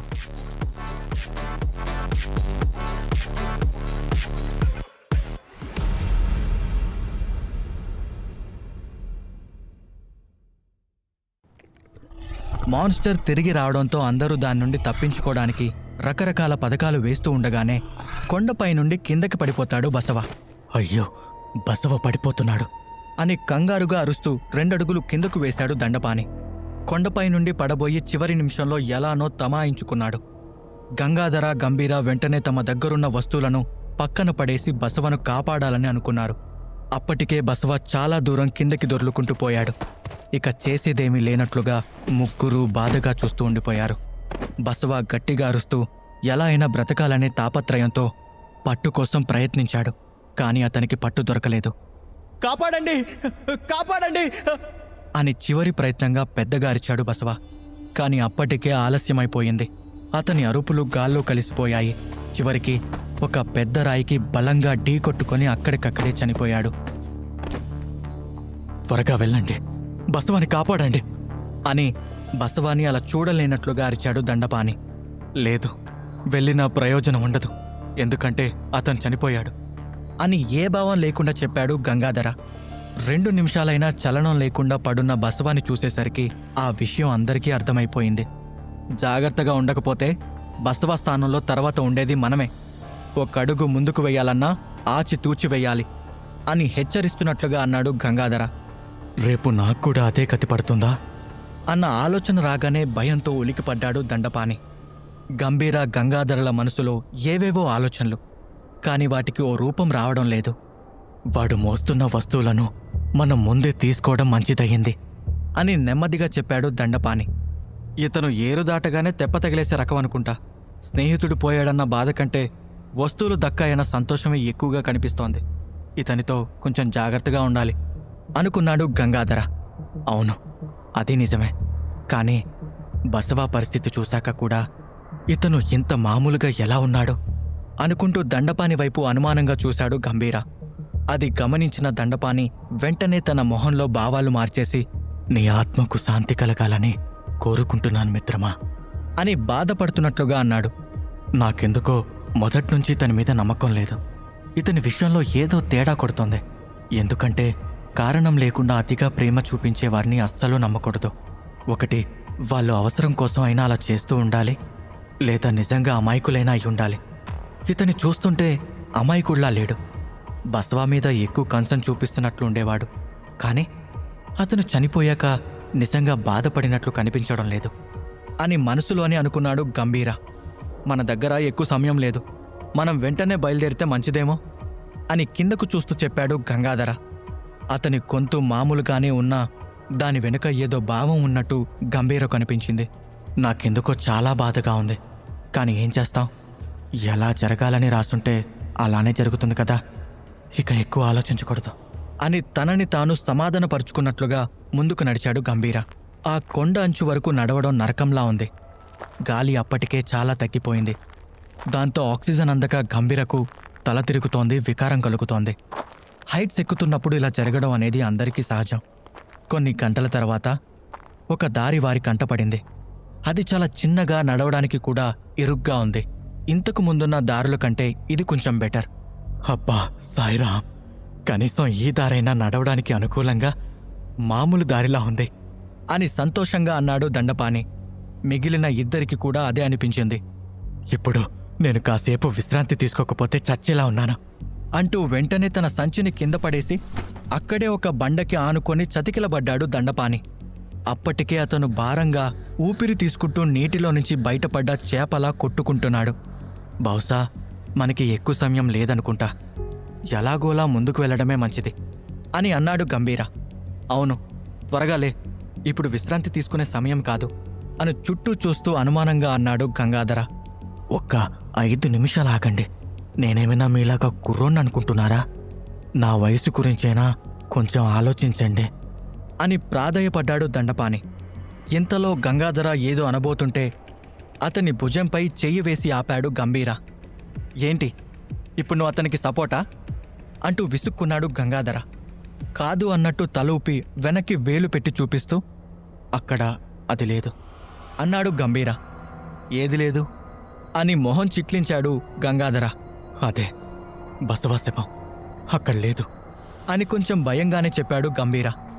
ఏంటి, ఎంత దూరం నడిచొచ్చాక కూడా నీకింకా బసవా శవం కనిపిస్తుందనుకుంటున్నావా అని వెటకారంగా అడిగాడు దండపాని. మీరు గమనించలేదేమో, నేను మాత్రం ఆ శవాన్ని దారి పొడుగునా గమనిస్తూనే ఉన్నాను. ఎందుకంటే అది పడింది చెట్ల మధ్యలో కాదు, పెద్ద బండరాయి మీద. కావాలంటే మీరే చూడండి, అక్కడ రక్త మరకలు తప్ప శవం కనిపించట్లేదు అని చెప్పాడు గంభీర. దాంతో మిగిలిన ఇద్దరూ ఒకేసారి కొంచెం కిందకి చూశారు. గంభీర చెప్పినట్టు బసవ చనిపోయిన ఆ పెద్దరాయి మీద రక్తం చారలు కనిపిస్తున్నాయి, కానీ అతని శవం మాత్రం అక్కడ లేదు. అది చూసి దండపాని భయంతో వెంటనే వెనక్కి పరిగెత్తాడు. గంగాధర కూడా తన కత్తిని పట్టుకొని వెనక్కి జరిగాడు. ఆ శవం మాయమవ్వడం వెనుక ఉన్న అర్థం అందరికీ అర్థమైంది. అదే ఖచ్చితంగా ఆ మాన్స్టర్ పనే అని వణికిపోతూ అన్నాడు దండపాని. నేను చెప్పాను కదా, అది మనల్ని వెతుక్కుంటూ వస్తుందని అని గట్టిగా ఊపిరి తీసుకొని వదులుతూ అన్నాడు గంగాధర. నిజమే, అది మనకు ఇంత దగ్గరగా వచ్చిందంటే మనల్ని చేరుకోవడానికి ఇక ఎక్కువ సమయం తీసుకోదు అని ఏదో ఆలోచిస్తూ అన్నాడు గంభీర. మీరు ఒప్పుకుంటానంటే నా దగ్గర ఒక ఉపాయం ఉంది అంటూ గంభీర గంగాధరల వైపు చూస్తూ నెమ్మదిగా చెప్పాడు దండపాని. దానికి వాళ్ళిద్దరూ ఏంటి అన్నట్టు చూశారు. ఆ మాన్స్టర్ కేవలం ఒక్క రోజులోనే మనల్ని ఇంత దూరం వెంబడించిందంటే ఇక్కడ 2 రకాల అవకాశాలున్నాయి. ఒకటి, అది మనం ఎక్కడికి వెళ్తున్నామో ముందే ఊహించేంత తెలివైందై ఉండాలి. లేదా అది మన రక్తం వాసన గ్రహించి మన వైపు వస్తూ ఉండాలి అని వాళ్ళిద్దరి వైపు సూటిగా చూస్తూ చెప్పాడు దండపాని. గంభీరకి అది నిజమే అనిపించింది. ఎందుకంటే ఆ మాన్స్టర్ వాసనను పసికట్టి వస్తుందని ఇదివరకే తెలుసుకున్నాడు. అయితే ఇప్పుడు ఏం చేద్దామంటావ్ అంటూ తన కత్తితో పక్కనే ఉన్న రాయి మీద కొడుతూ అడిగాడు గంగాధర. దానికి దండపాని గుటకులు మింగుతూ, అంటే మనం దాని దారిని మళ్లిస్తే మనకి ఇంకొంచెం సమయం దొరుకుతుంది అని చిన్నగా చెప్పాడు. దారిని మళ్లించడమా? ఎలా అని అయోమయంగా అడిగాడు గంభీర. అందుకు దండపాని ఒకసారి వాళ్ళ ఇద్దరి వైపు చూసి సమాధానం చెప్పకుండా మౌనంగా ఉండిపోయాడు. నువ్వెందుకు సమాధానం చెప్పడం లేదు? మాట్లాడు అని చిరాకు పడుతూ అడిగాడు గంగాధర. అంటే అది మనం ఈ అబ్బాయికి గాయం చేసి రక్తం వచ్చేలా చేయాలి. అతన్ని దారి పొడవునా లాక్కెళ్ళి మనం వెళ్లే దారిలో కాకుండా వేరే దారిలో ఎరగా వదిలేసి మనం పైకి వెళ్ళిపోవాలి. అతని ప్రాణత్యాగం మన ప్రాణాలను కాపాడుతుంది అని గంభీర వైపు చూస్తూ చిన్నగా చెప్పాడు దండపాని. ఆ మాటలకు గంభీర మొహం పాలిపోయింది. గంగాధరకి వెంటనే ఎలా రియాక్ట్ కావాలో అర్థం కాక మౌనంగా ఉండిపోయాడు. అవును, చివరికి నేను అనుకున్నదే నిజం చేశాడు. అతని ప్రాణాల కోసం ఇప్పుడు ఏకంగా నన్నే బలి చేయాలని చూస్తున్నాడు. బహుశా ఇలాంటి వాళ్ళని చూసాకే అనిపిస్తుంది ఈ లోకంలో ఎవరినీ నమ్మకూడదు అని. నా ఆలోచన ఎప్పటికప్పుడు నిజమవుతూనే ఉంది అనుకుంటూ మొదటి నుండి దండపాని బిహేవియర్ని గుర్తు చేసుకుంటూ ఉండిపోయాడు గంభీర. నువ్వేం మాట్లాడుతున్నావో అర్థం అవుతుందా అని కోపంగా అడిగాడు గంగాధర. మనకి ఇదొక్కటే మార్గం, ఇంతకు మించి మరో దారి లేదు అని చెప్పాడు దండపాని. ఇతని చూస్తుంటే బసవ చావులో కూడా ఇతని హస్తం ఉందేమో అనిపిస్తోంది. ఎందుకంటే నేను గంగాధర ముందున్నాం. బసవతో పాటు కొండెక్కుతూ వచ్చింది ఇతనే. పడిపోయే ముందు బసవ ఏదో మాట్లాడుతూ ఉండగానే పెద్ద కేక పెట్టాడు. దండపాని అతని తోసేశాడా అని ఆలోచన రాగానే తల తిప్పి దండపాని వైపు చూశాడు గంభీర. అతని మొహంలో ఎప్పుడూ ఉండే ప్రశాంతత కనిపించలేదు. ఏదో చెయ్యాలి అనే క్రూరత్వమే కనిపిస్తోంది. అవును, నా అనుమానం నిజమే. ఇతనే బసవని చంపేసి చివరికి చాలి నటించాడు అని అనుకోగానే గంభీరకి విపరీతమైన కోపం వచ్చింది. నీలాంటి వాణ్ణి నేనెక్కడా చూడలేదు. నీ ప్రాణాల్ని కాపాడానన్న కృతజ్ఞత కూడా లేకుండా ఇప్పుడు నన్నే చంపాలని చూస్తున్నావా? అయితే బసవని కూడా నువ్వే చంపేసుంటావు అని ఆవేశంగా అన్నాడు గంభీర. అతని మాటలను దండపాని పెద్దగా పట్టించుకోకుండా గంగాధర సమాధానం తనకు అనుకూలంగా వస్తుందో రాదోనని అతని వైపే ఆసక్తిగా చూస్తూ ఉండిపోయాడు. అతనికి రక్తం వచ్చేలా చేయడం అంటే ఏంటి నీ ఉద్దేశం? చెప్పేదేదో వివరంగా చెప్పు అని అనుమానంగా అడిగాడు గంగాధర. ఆ మాటకి దండపాని మొహంలో కన్నింగ్ స్మైల్ వచ్చింది. ఓస్, అదా నీ అనుమానం? ఒకవేళ ఆ మాన్స్టర్కి మనం ఎక్కడికి వెళ్తున్నామో తెలిస్తే మనం కొండదారి గుండా వెళ్లే ప్లాన్ని మార్చుకొని కొండపై నుంచి వెళ్ళాలి. ఒకవేళ అది రక్తం వాసన చూస్తూ వస్తుంటే దాన్ని తప్పుదోవ పట్టించడానికి మనలో ఒకరిని ఎరగా వాడాలి. అదే వీడైతే సరిగ్గా సరిపోతుంది.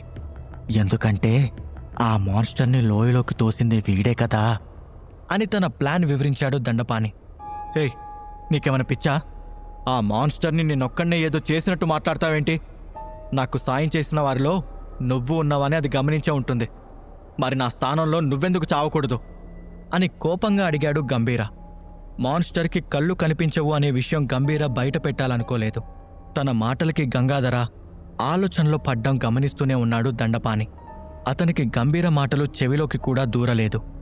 నేను చెప్పిన మాటలకి ఇతను ఒప్పుకోకుండా ఉండలేడు అని మనసులోనే అనుకుంటూ, దాన్ని చంపడానికి మేము సాయం మాత్రమే చేశాం, కానీ నువ్వు ప్రధాన కారకుడివి కదా, అందుకే ఆ ఎర నువ్వైతేనే బావుంటుంది మరి అని నిదానంగా చెప్పాడు దండపాని.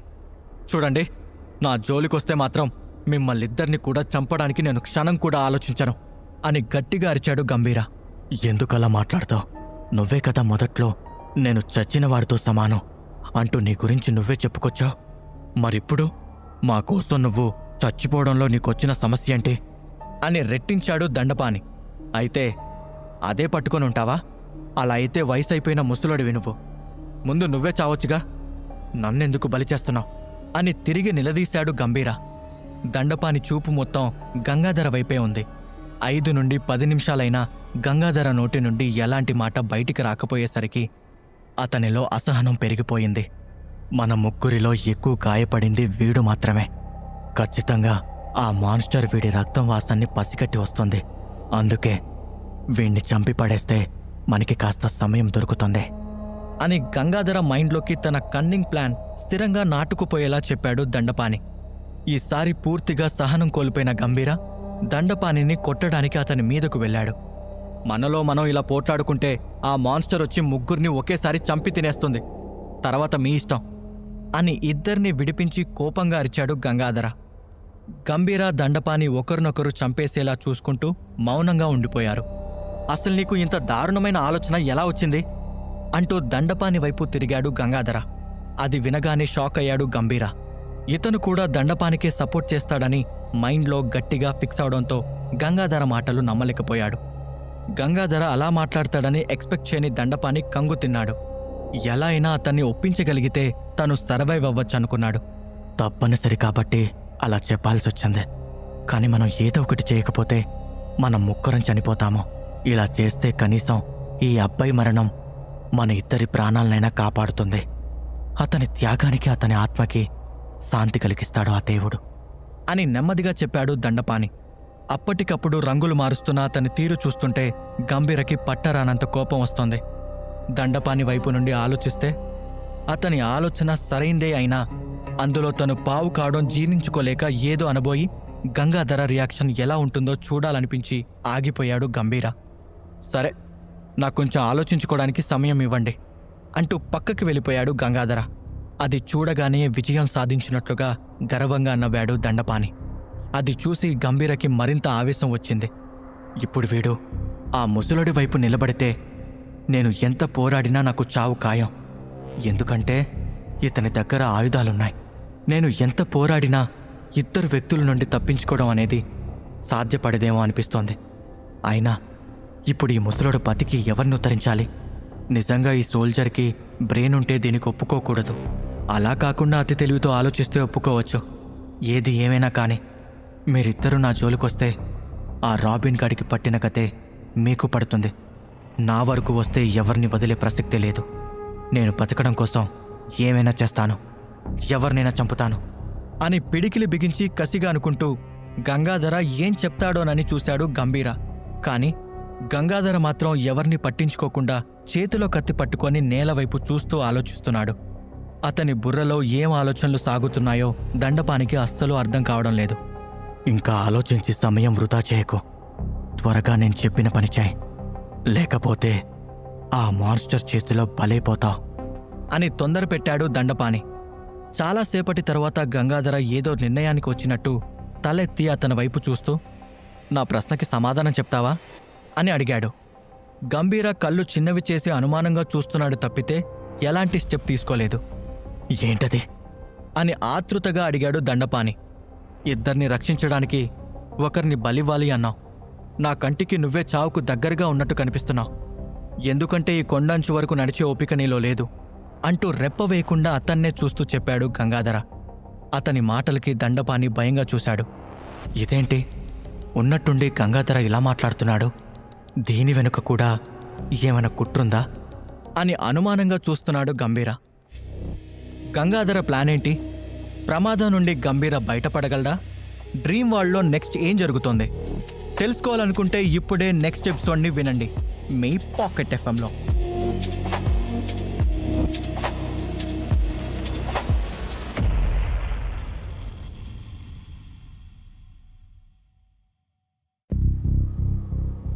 బసవ చనిపోయిన తర్వాత మాన్స్టర్ నుండి తప్పించుకోవడానికి గంభీరని ఎరగా వేయాలని ప్లాన్ చేస్తాడు దండపాని.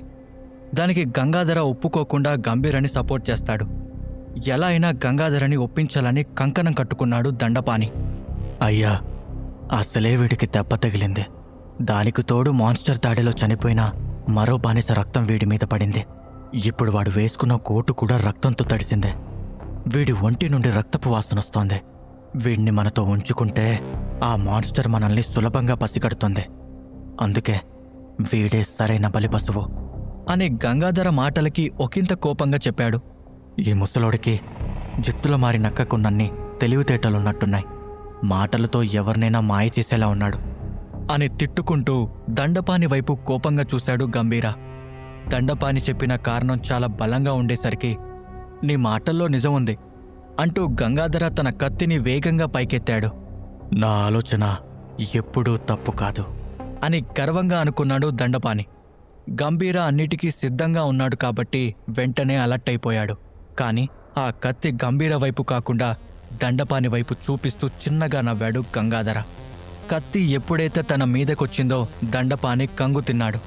ఏంటిది? నేనేం చెప్పాను, నువ్వేం చేస్తున్నావు అని కంగారుగా అడిగాడు. ఇక్కడ నువ్వు ఒకటి మర్చిపోతున్నావు దండపాని అని కోపంగా చెప్పాడు గంగాధర. గంగాధర మాటలకి గంభీర కూడా కళ్ళు చిన్నవి చేసి చూశాడు. ఏంటి, అర్థం కాలేదా? సరే, నేను చెప్తాను విను. నేనిక్కడ సోల్జర్, నువ్వొక బానిస. మరి సోల్జర్స్కి బానిసల పుట్టుపూర్వోత్తరాలు తెలియవనుకుంటున్నావా అంటూ కళ్ళు ఎగరేశాడు గంగాధర. అతని మాటలకి దండపాని నుదుటి మీద చెమటలు పట్టాయి. నువ్వంటున్నదే అంటూ మాట పెగలక భయపడ్డాడు దండపాని. ఏంటి, ఇప్పటిదాకా నువ్వెవరో నాకు తెలియదనుకున్నావా? నువ్వు ఏమేం నేరాలు చేసి ఇక్కడికి బానిసగా వచ్చావో కూడా నాకు తెలుసు. నువ్వు చేసిన ఒక్కో నేరానికి నిన్ను 1000 సార్లు చంపినా తప్పులేదు. కాబట్టి మనలో ఎవరైనా బలి కావాలంటే అది నువ్వే అంటూ అప్పటిదాకా చిన్నగా మాట్లాడిన గంగాధర కాస్త గొంతు పెంచి గట్టిగా అరిచాడు. ఇది ఊహించని దండపాని కళ్ళు పెద్దవయ్యాయి.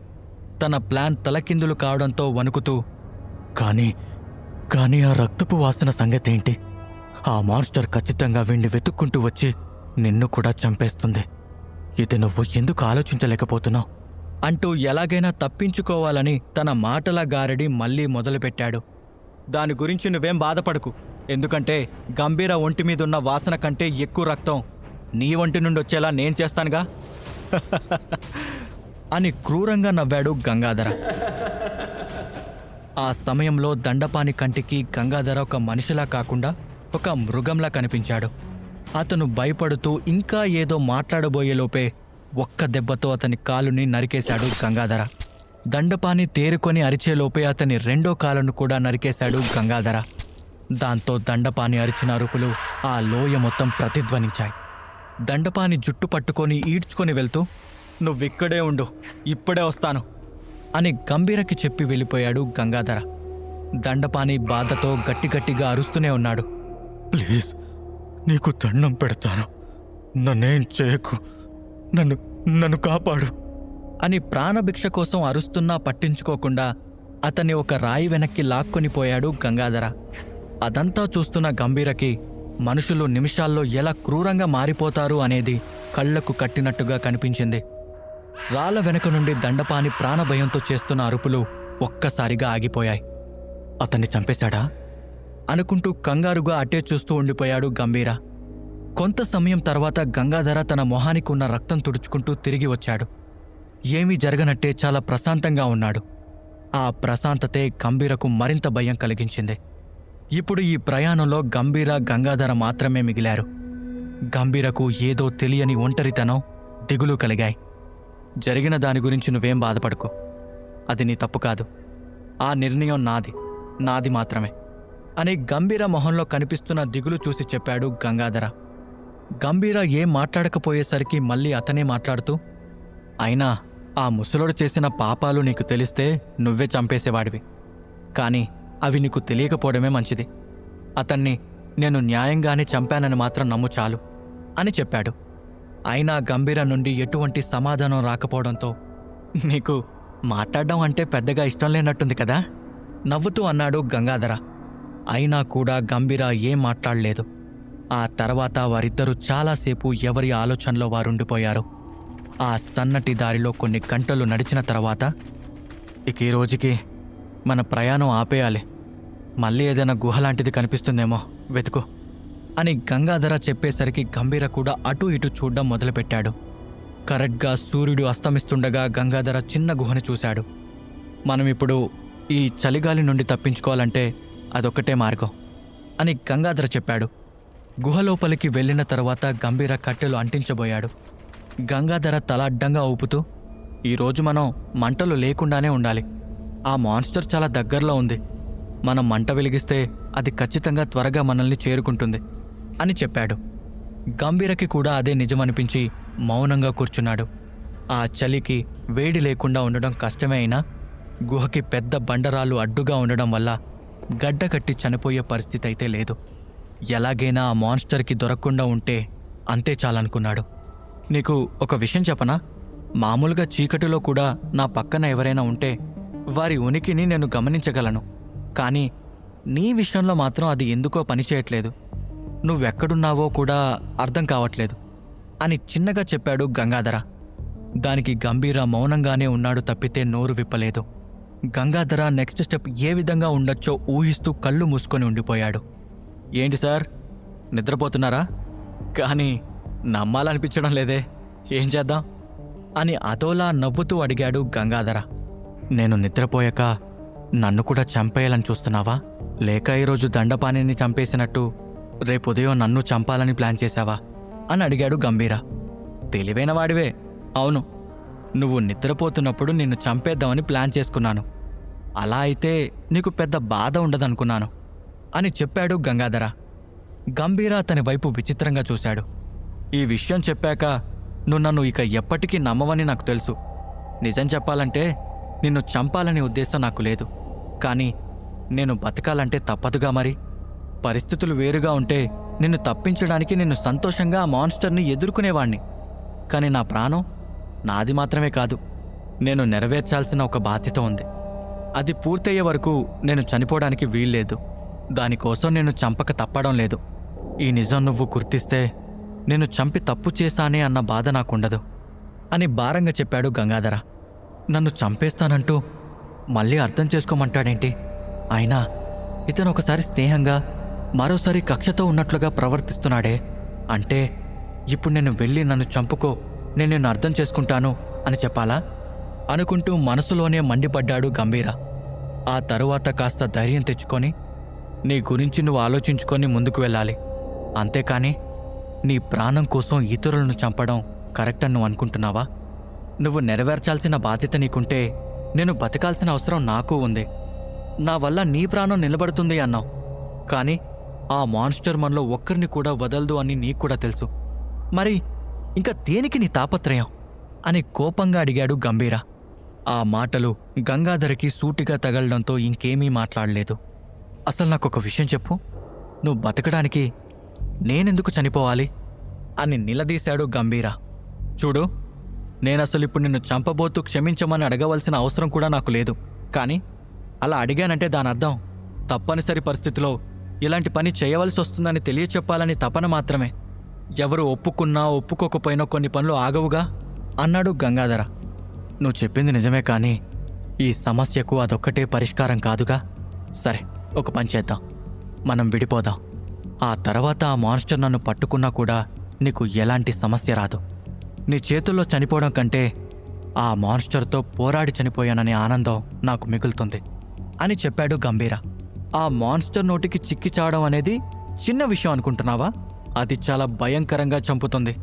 దానికంటే నేనే ఆ పని చేయడం మేలు. ఎంతైనా నువ్వు నా బాధ్యతవి కదా, నీ చావు కూడా నా బాధ్యతే అన్నాడు గంగాధర. ఎంత గొప్ప మనసో నీది అని వెటకారంగా అన్నాడు గంభీర. గంగాధరకి ఇక మాటలు రాలేదు. అతని మనసులో ఉన్న వేదన కేవలం అతనికి మాత్రమే తెలుసు. కొద్దిసేపు అక్కడంతా నిశ్శబ్దంగా మారిపోయింది. గంభీరకి ఇలా అందరూ వాళ్ళ స్వార్థం కోసం తనని వాడుకోవడం చూస్తుంటే చాలా బాధేస్తుంది. మనుషుల మీద అసహ్యం పుడుతోంది. మీ అందరి మీద కక్షతో అయినా ఇక్కడ బ్రతకాలి. మీ స్వార్థం కోసం నేను చనిపోవడం నాకిష్టం లేదు అని ఖచ్చితంగా చెప్పాడు గంభీర. గంగాధర క్షణకాలం నిశ్శబ్దంగా ఉండి వెంటనే పైకి లేచి గుహద్వారం దగ్గరకు వెళ్తూ, సరే, భయపడకు, నేను ఏం చేయకుండానే ఈ కలకి అంతం పలుకుతాను అని చెప్పాడు. ఎన్ని మాటల తర్వాత కూడా ఇంకా నీ మీద నాకు నమ్మకం ఉందనుకుంటున్నావా? ఒకవేళ నువ్వు నన్ను చంపడానికి వచ్చినా బహుశా నేనే నిన్ను చంపేస్తానేమో. అని కోపంగా చెప్పాడు గంభీర. నాకు అలా అనిపించడం లేదు. నువ్వు నన్ను ఏం చేయవు అనే నమ్మకం నాకుంది అని చెప్పిన మరుక్షణమే బాధగా కిందకు జారిపోయాడు గంగాధర. ఒక సైనికుడి వయ్యుండి నువ్వు కలిగించలేని నమ్మకం నేను నీకు కలిగించినందుకు నాకు చాలా సంతోషంగా ఉంది అని దెప్పి పొడిచాడు గంభీర. ఉన్నట్టుండి గంగాధర శరీరంలో మార్పులు మొదలయ్యాయి. అతను విపరీతంగా దగ్గడం మొదలుపెట్టాడు. ఎంతలా అంటే ఆగకుండా 10 నిమిషాల పాటు దగ్గుతూనే ఉన్నాడు. నువ్వు నా మీద పగ తీర్చుకోవాలనుకుంటున్నావా? అందుకే నాపై నీలాంటి టెంపుల్ స్లేవ్స్కి మాత్రమే వచ్చే పవర్ అయిన షాడో గాడ్ శాపాన్ని ప్రయోగించావు కదా అని అడిగాడు గంగాధర. నాకటువంటి దైవిక శాపాలిచ్చే శక్తి నిజంగా ఉంటే బాగుండేది, కానీ లేదు. నిజం చెప్పాలంటే నాకు ఎటువంటి శక్తులు రాలేదు అని నిట్టూర్చాడు గంభీర. మరి నేనెందుకు ఇలా అయిపోయాను అని అయోమయంగా అడిగాడు గంగాధర. ఆ మాటకి గట్టిగా నవ్వాడు గంభీర. మంత్రాలే ప్రయోగించాలా? ఓ చిన్న విషప్రయోగం చేసినా సరిపోతుంది కదా. ఏంటే అని ఆ గుహ మొత్తం రీసౌండ్ వచ్చేలా అరిచాడు గంగాధర. అవును, ఆ మాన్స్టర్ దాడి చేసిన తర్వాత మనం అందరం అక్కడున్న వస్తువులు సేకరిస్తూ ఉన్నాం కదా. అప్పుడే నేను చనిపోయిన సైనికుల దగ్గర ఉన్న వాటర్ బ్యాగులో బ్లడ్ బెయిన్ పండు రసాన్ని కలిపాను. ఒక్క నా బాటిల్లో తప్ప మీరందరూ తాగిన ప్రతి బాటిల్లో ఆ విషయం కలిసింది. అది రుచి తెలియదు, కానీ తాగిన వారిని నెమ్మదిగా చంపేస్తుందంట కదా అని నింపాదిగా చెప్పాడు గంభీర. గంగాధరకి గుండెల్లో నొప్పి పొడుతుంటే కష్టంగా పళ్ళు బిగబట్టాడు. అతనికి ఇప్పుడే విషయం పూర్తిగా అర్థమైంది. అందుకేనా ఆ మిగిలిన ఇద్దరి పరిస్థితి అలా తయారయ్యింది అని అడిగాడు. గంభీర భుజాలు కదిలిస్తూ, అవును, బసవ ఎక్కువ నీళ్లు తాగాడు, అందుకే అతని పరిస్థితి త్వరగా విషమించింది. దండపాని కూడా అంతకు తక్కువేమి కాదు. అతను కూడా సాయంత్రానికి పోయేవాడు. కాని విషయం పనిచేయకముందే నువ్వు అతని చంపేశావు. నీ విషయంలో బ్లడ్ బెయిన్ పనిచేయడం లేదని నేను అనుమానపడ్డాను, కానీ ఇప్పుడు నిన్ను చూశాక అర్థమైంది నీకు కూడా పనిచేస్తుందని అని సైడ్ స్మైల్ చేశాడు. గంగాధర్కి విపరీతమైన కోపం వచ్చింది. కాని అంతలోనే ఒక అనుమానం వచ్చి, కానీ మన ప్రయాణం మొదట్లో మేం నిన్ను చంపాలనుకుంటున్నామని నీకు తెలియదు కదా అని దగ్గుతూ ఆయాసంగా అడిగాడు. మీరనుకోకపోతే ఏం, మీ స్వభావాలు చెప్పేశాయి. బసవ చిన్న రొట్టె ముక్క కోసం కూడా చంపే రకం. ఇక దండపాని మేకతోలు కప్పుకున్న తోడేల్లాంటివాడు. మీ గురించి నాకు ఐడియా లేకపోయినా మనుషులు మామూలుగా స్వార్థపరులు కాకపోవచ్చు, కానీ తమ చావు వస్తుందంటే కన్న తల్లిని సైతం చంపే రకాలు. మరి అలాంటి మీరు నాకు కీడు చేయరని నేనెలా నమ్ముతాననుకున్నావు అని కళ్ళెగరేశాడు గంభీర. గంగాధర దగ్గుతూ దగ్గుతూ ఒక్కసారిగా బల్లున రక్తం కక్కాడు. అతని కళ్ళు ఎర్రగా మారిపోయాయి. శరీరం మొత్తం వణికిపోతూ తల తిరుగుతుంటే పక్కకి వాలిపోయాడు. అతన్ని అలా చూస్తూ కూడా గంభీర మొహంలో ఎలాంటి భావం కనిపించలేదు. నిన్ను ఆ మాన్స్టర్ నుండి కాపాడాను కదా, మరి నేను మంచివాణ్ణని ఎందుకు అనుకోలేదు నువ్వు అని చిన్నగా మాటా కూడబలుక్కొని అడిగాడు గంగాధర. నువ్వు వారందరికంటే ఎక్కువ ప్రమాదకరమైన వాడివి. ఎందుకంటే నిజ జీవితంలో అయినా ఇక్కడైనా సరే ఒక బానిసని కాపాడ్డానికి తన యజమాని ఎప్పుడూ ప్రాణత్యాగం చేయాలనుకోడు. నువ్వేదో చిన్న సహాయం చేశావని నిన్నెలా నమ్ముతాననుకున్నావు అని గంభీరంగా చెప్పాడు గంభీర. ఆ మాటకి గంగాధర కోపంగా అతని వైపు చూశాడు. అచ్చొచ్చో, అంత కోపం ఎందుకు? నేను నిద్రపోయాక నువ్వు చెయ్యాలనుకున్న పని నేను నీకంటే 2 రోజుల ముందు నుండి చేయడం మొదలుపెట్టాను. ఇక్కడ నీకు నాకు పెద్ద తేడా లేదులే నవ్వుతూ చెప్పాడు గంభీర. ఆ వెంటనే గంగాధర అతని కంటే పెద్దగా నవ్వడం మొదలుపెట్టాడు. అది చూసి షాక్ అయిన గంభీర, వీడేంటి ఇలా నవ్వుతున్నాడు? కొంపతీసి వీడి దగ్గర ఆ విషయానికి విరుగుడుందా అనుకుంటూ కనుబొమ్మలెగరేశాడు. గంగాధర ఎందుకలా నవ్వాడు? అతని ప్లాన్ ఏంటి? మాన్స్టర్ ఏమైంది? గంభీర కళ మధ్యలోనే ఆగిపోతుందా? తెలుసుకోవాలనుకుంటే ఇప్పుడే నెక్స్ట్ ఎపిసోడ్ని వినేయండి మీ పాకెట్ ఎఫ్ఎంలో.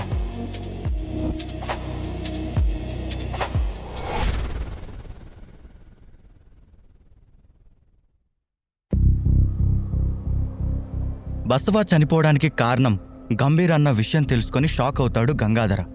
బసవాని మాత్రమే కాకుండా గంగాధర దండపాణిలను కూడా చంపడానికి వేసిన ప్లాన్ గురించి చెప్తాడు గంభీర. తాను వేసిన పథకం ప్రకారం గంగాధర కూడా చావుకు దగ్గరలో ఉన్నాడని అనుకుంటాడు గంభీర. కానీ అతని అంచనాలను తారుమారు చేస్తున్నట్లుగా గట్టిగా నవ్వుతాడు గంగాధర. ఎందుకు నవ్వుతున్నావు? నేను చెప్పిన మాటలకి పిచ్చి పట్టిందా లేదా ఆ బ్లడ్ బెయిన్ వికటించిందా అని హేళనగా అడిగాడు గంభీర. రెండూ కాదు, నువ్వు చేసిన పని నాకు చాలా సంతోషాన్నిచ్చింది అని చెప్పుకొచ్చాడు గంగాధర. అతని మాటలకు కళ్ళు చిన్నవి చేసి చూశాడు గంభీర. ఏంటి అర్థం కాలేదా? నువ్వు చాలా మంచి పని చేశావు. ఎందుకంటే నిన్ను ఏదైనా చెయ్యాలి అనుకున్నప్పుడు నా మనస్సాక్షి ఒప్పుకోలేదు. కానీ ఇప్పుడు నువ్వు చేసిన పనికి నిన్ను ఏం చేసినా నన్ను నేను సమాధానపరుచుకోగలను అని చెప్తూ కష్టంగా పైకి లేవాలని ట్రై చేశాడు గంగాధర. నువ్వున్న స్థితి ఏంటో నీకు అర్థమవుతుందా? నువ్వు పైకి లేవడానికి అవస్థ పడుతున్నావు, మరి నన్నెలా చంపగలవు అని వెటకారంగా అడిగాడు గంభీర.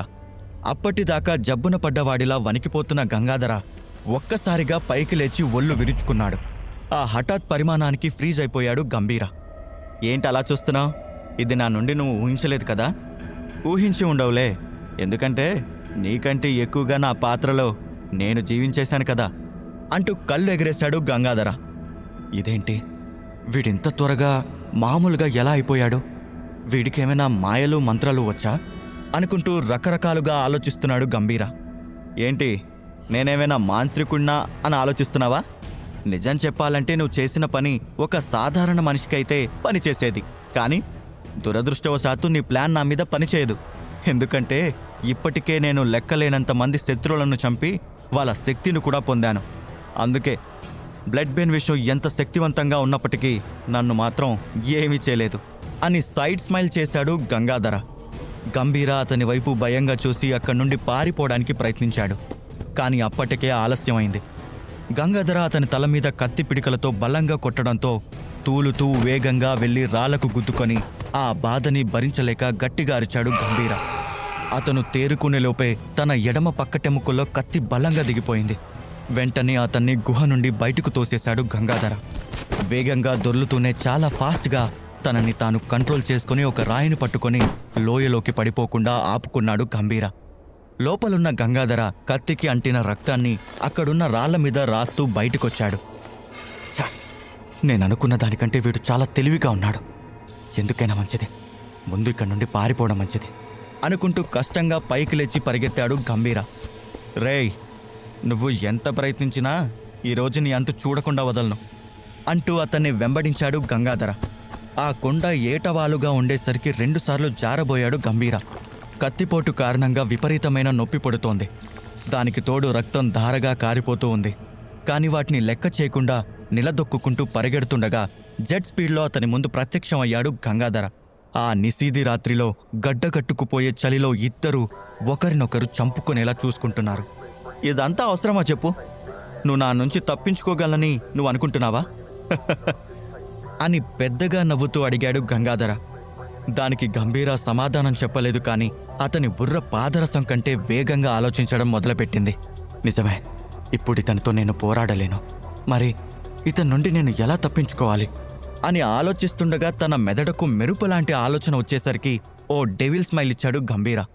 అదంతా గుర్తించే స్థితిలో లేడు గంగాధర.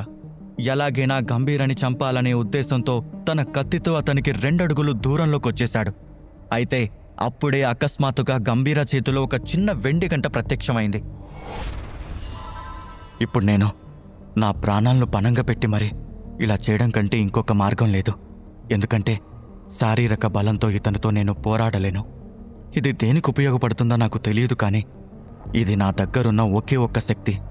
నన్ను నేను కాపాడుకునే దారి ఇదొక్కటే అనుకుంటూ తనకు లభించిన ప్రత్యేకమైన శక్తి ఉన్న వెండి గంటని గట్టిగా మ్రోగించాడు గంభీర. ఆ నిశ్శబ్ద రాత్రిలో ఆ గంట శబ్దం లోయ మొత్తం మారుమోగింది. గంగాధర ఆశ్చర్యంగా చూస్తూ, ఇది నీకు ఎక్కడి నుండి వచ్చింది? ఇంతసేపు దాన్ని ఎక్కడ దాచావు అని అయోమయంగా అడుగుతుండగానే గంభీర చేతిలోని ఆ గంట మళ్ళీ మాయమైపోయింది. క్షణాల్లో జరిగిన ఆ సంఘటనకి గంగాధర్కి పిచ్చి పట్టినట్టు అయ్యింది. అక్కడ ఏం జరిగిందో అర్థం కాక ఇంకొక అడుగు ముందుకు వేశాడు. ఏం చేశావురా నువ్వు అని గట్టిగా అడిగాడు గంగాధర. దానికి సమాధానం ఇవ్వలేదు గంభీర. రే, ఇప్పుడు కానీ నువ్వు చెప్పలేదంటే తర్వాత పశ్చాత్తాపపడతావు అంటూ కత్తిని వేగంగా గంభీర మెడ దగ్గరకు తీసుకొచ్చాడు గంగాధర. కాని గంభీర కొంచెం కూడా భయపడలేదు సరికదా. గంగాధర వెనుక వైపు చూశాడు గంభీర. అది చూసి గంగాధరలో భయం పెరిగింది. నేనేం చేశానో ఇంకాసేపట్లో నీకే తెలుస్తుంది అని కన్నింగా అన్నాడు గంభీర. అసలిప్పుడు వీడు ఏం చేశాడు? ఆ గంట మ్రోగించడం వల్ల వీడికొచ్చిన లాభమేంటి? ఇప్పుడు నేను వీడిని చంపేసినా సరే వీడు వేసిన పథకం ఏంటో నాకు తెలియదు. వీడి నుండి నిజం ఎలా బయట పెట్టించాలి అనుకుంటూ ఆలోచనలో పడిపోయాడు గంగాధర. మరోపక్క గంభీర ఆలోచనలు మాత్రం భిన్నంగా ఉన్నాయి. వీడి నుండి తప్పించుకోవడానికి నేను తీసుకున్న ఈ నిర్ణయం సరైనదేనా?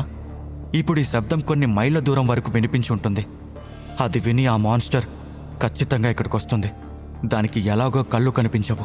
వీడికి ఆ విషయం తెలియదు కాబట్టి దాంతో తలపడి చస్తాడు. ఈలోపు దాని నుండి ఎలాగైనా తప్పించుకొని నేను పారిపోవాలి అనుకుంటూ ఇంకా రక్తం కారుతున్న తన పక్కటెముకలకు తన ఒంటి మీదున్న కోటు తీసి గట్టిగా బిగించి కట్టుకున్నాడు గంభీర. ఆ ప్రాసెస్లో విపరీతమైన నొప్పి కలిగినా పంటి బిగువన నొక్కి పట్టాడు. కానీ చిన్న సౌండ్ కూడా బయటికి రానివ్వలేదు. రేయ్, చెప్పరా, అసలు ఏం చేస్తావు నువ్వు అని కత్తిని వెనక్కి తీసుకుంటూ అడిగాడు గంగాధర. కాని ఎన్నిసార్లు గొంతు చించుకొని అడుగుతున్న గంభీర నుండి ఎటువంటి సమాధానం రాకపోవడంతో అతనికి ఇంకా కోపం ఎక్కువయ్యింది. గంభీరకి తన పక్కటెముకల్లో కలుగుతున్న విపరీతమైన నొప్పి వల్ల నిలబడటానికి కష్టంగా ఉన్నా సరే అలాగే నిలబడి ఉన్నాడు. అప్పుడే వాళ్ళున్న భూమి అదరడం మొదలయింది. అది ఎందుకో గంభీరకి తెలుసు కాబట్టి ఊపిరి బిగబట్టి 4 అడుగులు వెనక్కి వేశాడు. ఆ శబ్దానికి గంగాధర వెన్నులో వణుకు పుట్టింది. అతను భయంగా చుట్టూ చూస్తూ ఉండగా ఆ భయంకరమైన భారీ ఆకారం అతని వెనకే ప్రత్యక్షమైంది. గంభీర గుండె అప్పటికే వేగంగా కొట్టుకుంటోంది. ఆ శబ్దాన్ని కూడా ఆ గుడ్డి మాన్స్టర్ వింటుందేమో అని అతనికి ఇంకా భయం వేసింది. రేయ్, నువ్వు ఆ గంట ద్వారా ఆ మాన్స్టర్ను ఇక్కడికి పిలిచావా అని కళ్ళు పెద్దవి చేసి అడుగుతూనే ఉన్నట్టుండి మాట్లాడడం ఆపేశాడు గంగాధర. అప్పటికే ఆ మాన్స్టర్ వదులుతున్న ఊపిరి అతని వెన్నుకు తాకింది.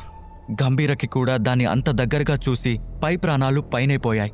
కాని అంత భయంలో కూడా గంభీర మొహంలో క్రూరమైన నవ్వొచ్చింది. ఎందుకంటే ఇప్పుడు ఆ చీకటిలో కేవలం గంగాధర మాత్రమే మాట్లాడే వ్యక్తి అయ్యాడు. దాంతో ఆ గుడ్డి మాన్స్టర్ నేరుగా వచ్చి అతని వెనకే నిలబడింది.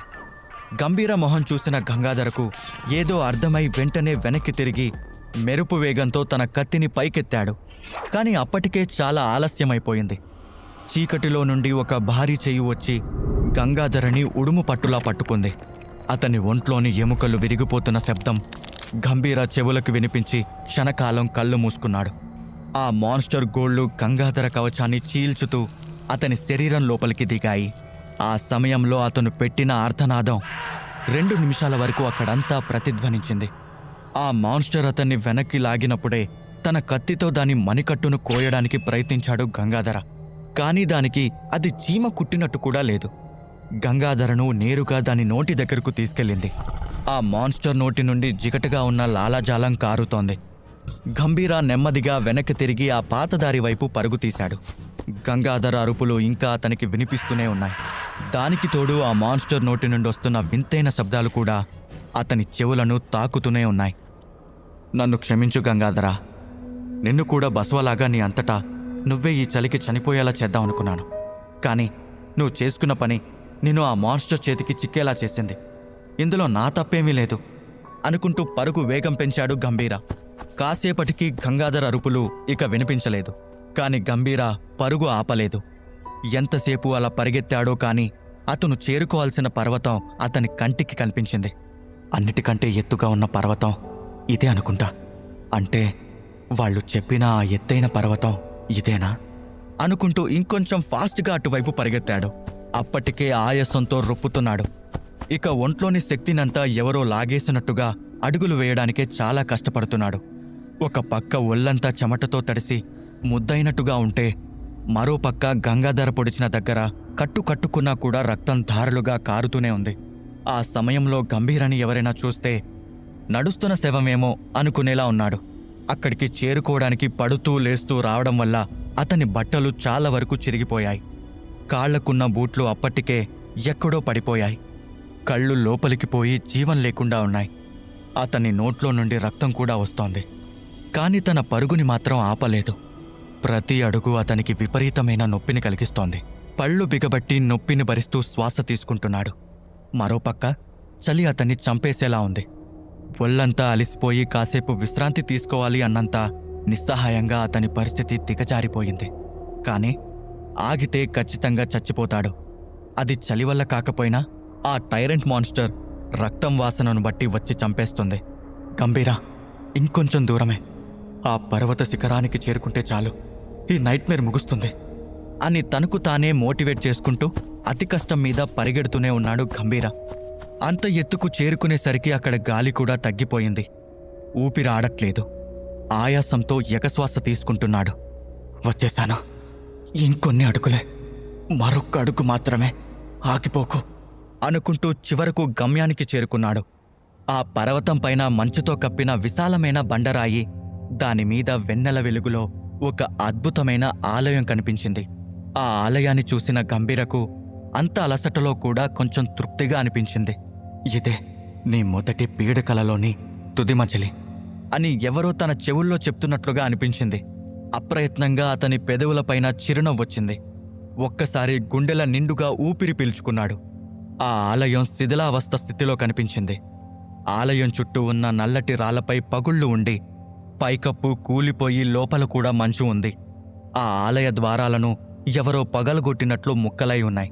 చివరికి నిన్ను చేరుకున్నాను అని నేరుగా ఆ ఆలయం ముందుకు వెళ్ళి ఆ రాళ్ళని చేత్తో తడుముతూ బొంగురుపోయిన గొంతుతో అన్నాడు. గంభీర మొహంలో ఇప్పుడు వేవేల భావాలు వెల్లువెత్తుతుండగా ఆలయం లోపలికి అడుగుపెట్టబోయి ఆగిపోయాడు. చూసావా గంగాధర, నేను సాధించాను. నువ్వు బలవంతుడివి, అన్నీ తెలిసిన సైనికుడివి.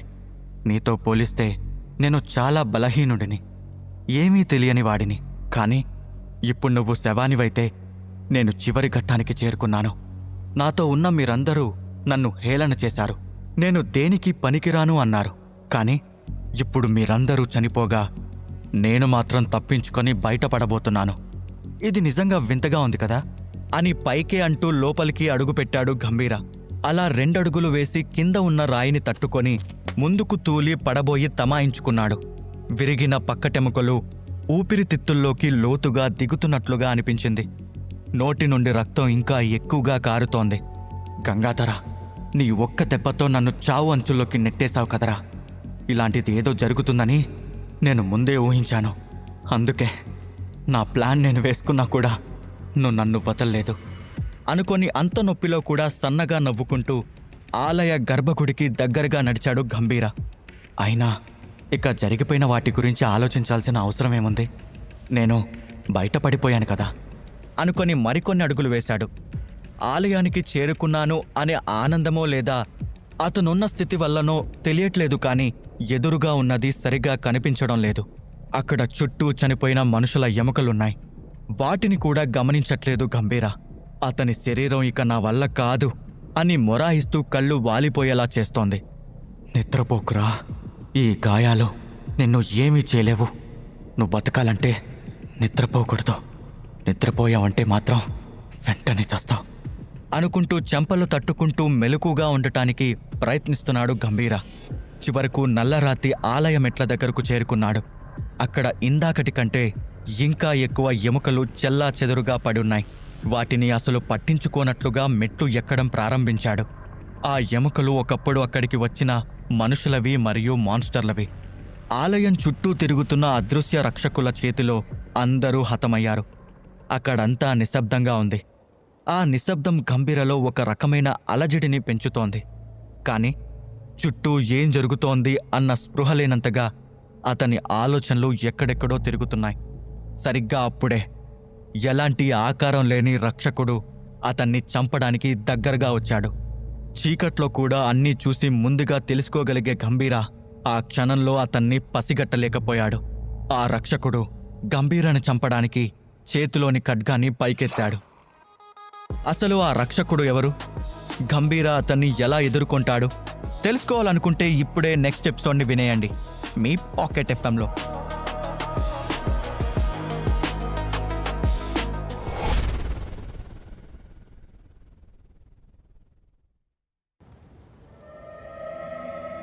గంభీర వేసిన పాయిజన్ ప్లాన్ గంగాధర మీద వర్కౌట్ అవ్వకపోవడంతో వెండి గంటని ఉపయోగిస్తాడు.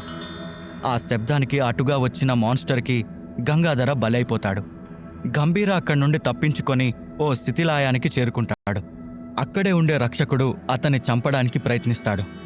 ఆ రక్షకుడు తన చేతిలోని ఖడ్గాని వేగంగా గంభీర మెడ మీదకి తీసుకొచ్చి ఇంకొక క్షణంలో తలను నరికేయబోతూ టక్కున ఆగిపోయాడు. ఇదేంటి, ఇతని దగ్గర నుండి వింతైన సువాసన వస్తుంది అనుకుంటూ గంభీరను తేరిపార చూశాడు రక్షకుడు. ఈ నొప్పి తట్టుకోవడం కంటే నిజంగా చచ్చిపోతే బాగుండు అనిపిస్తోంది.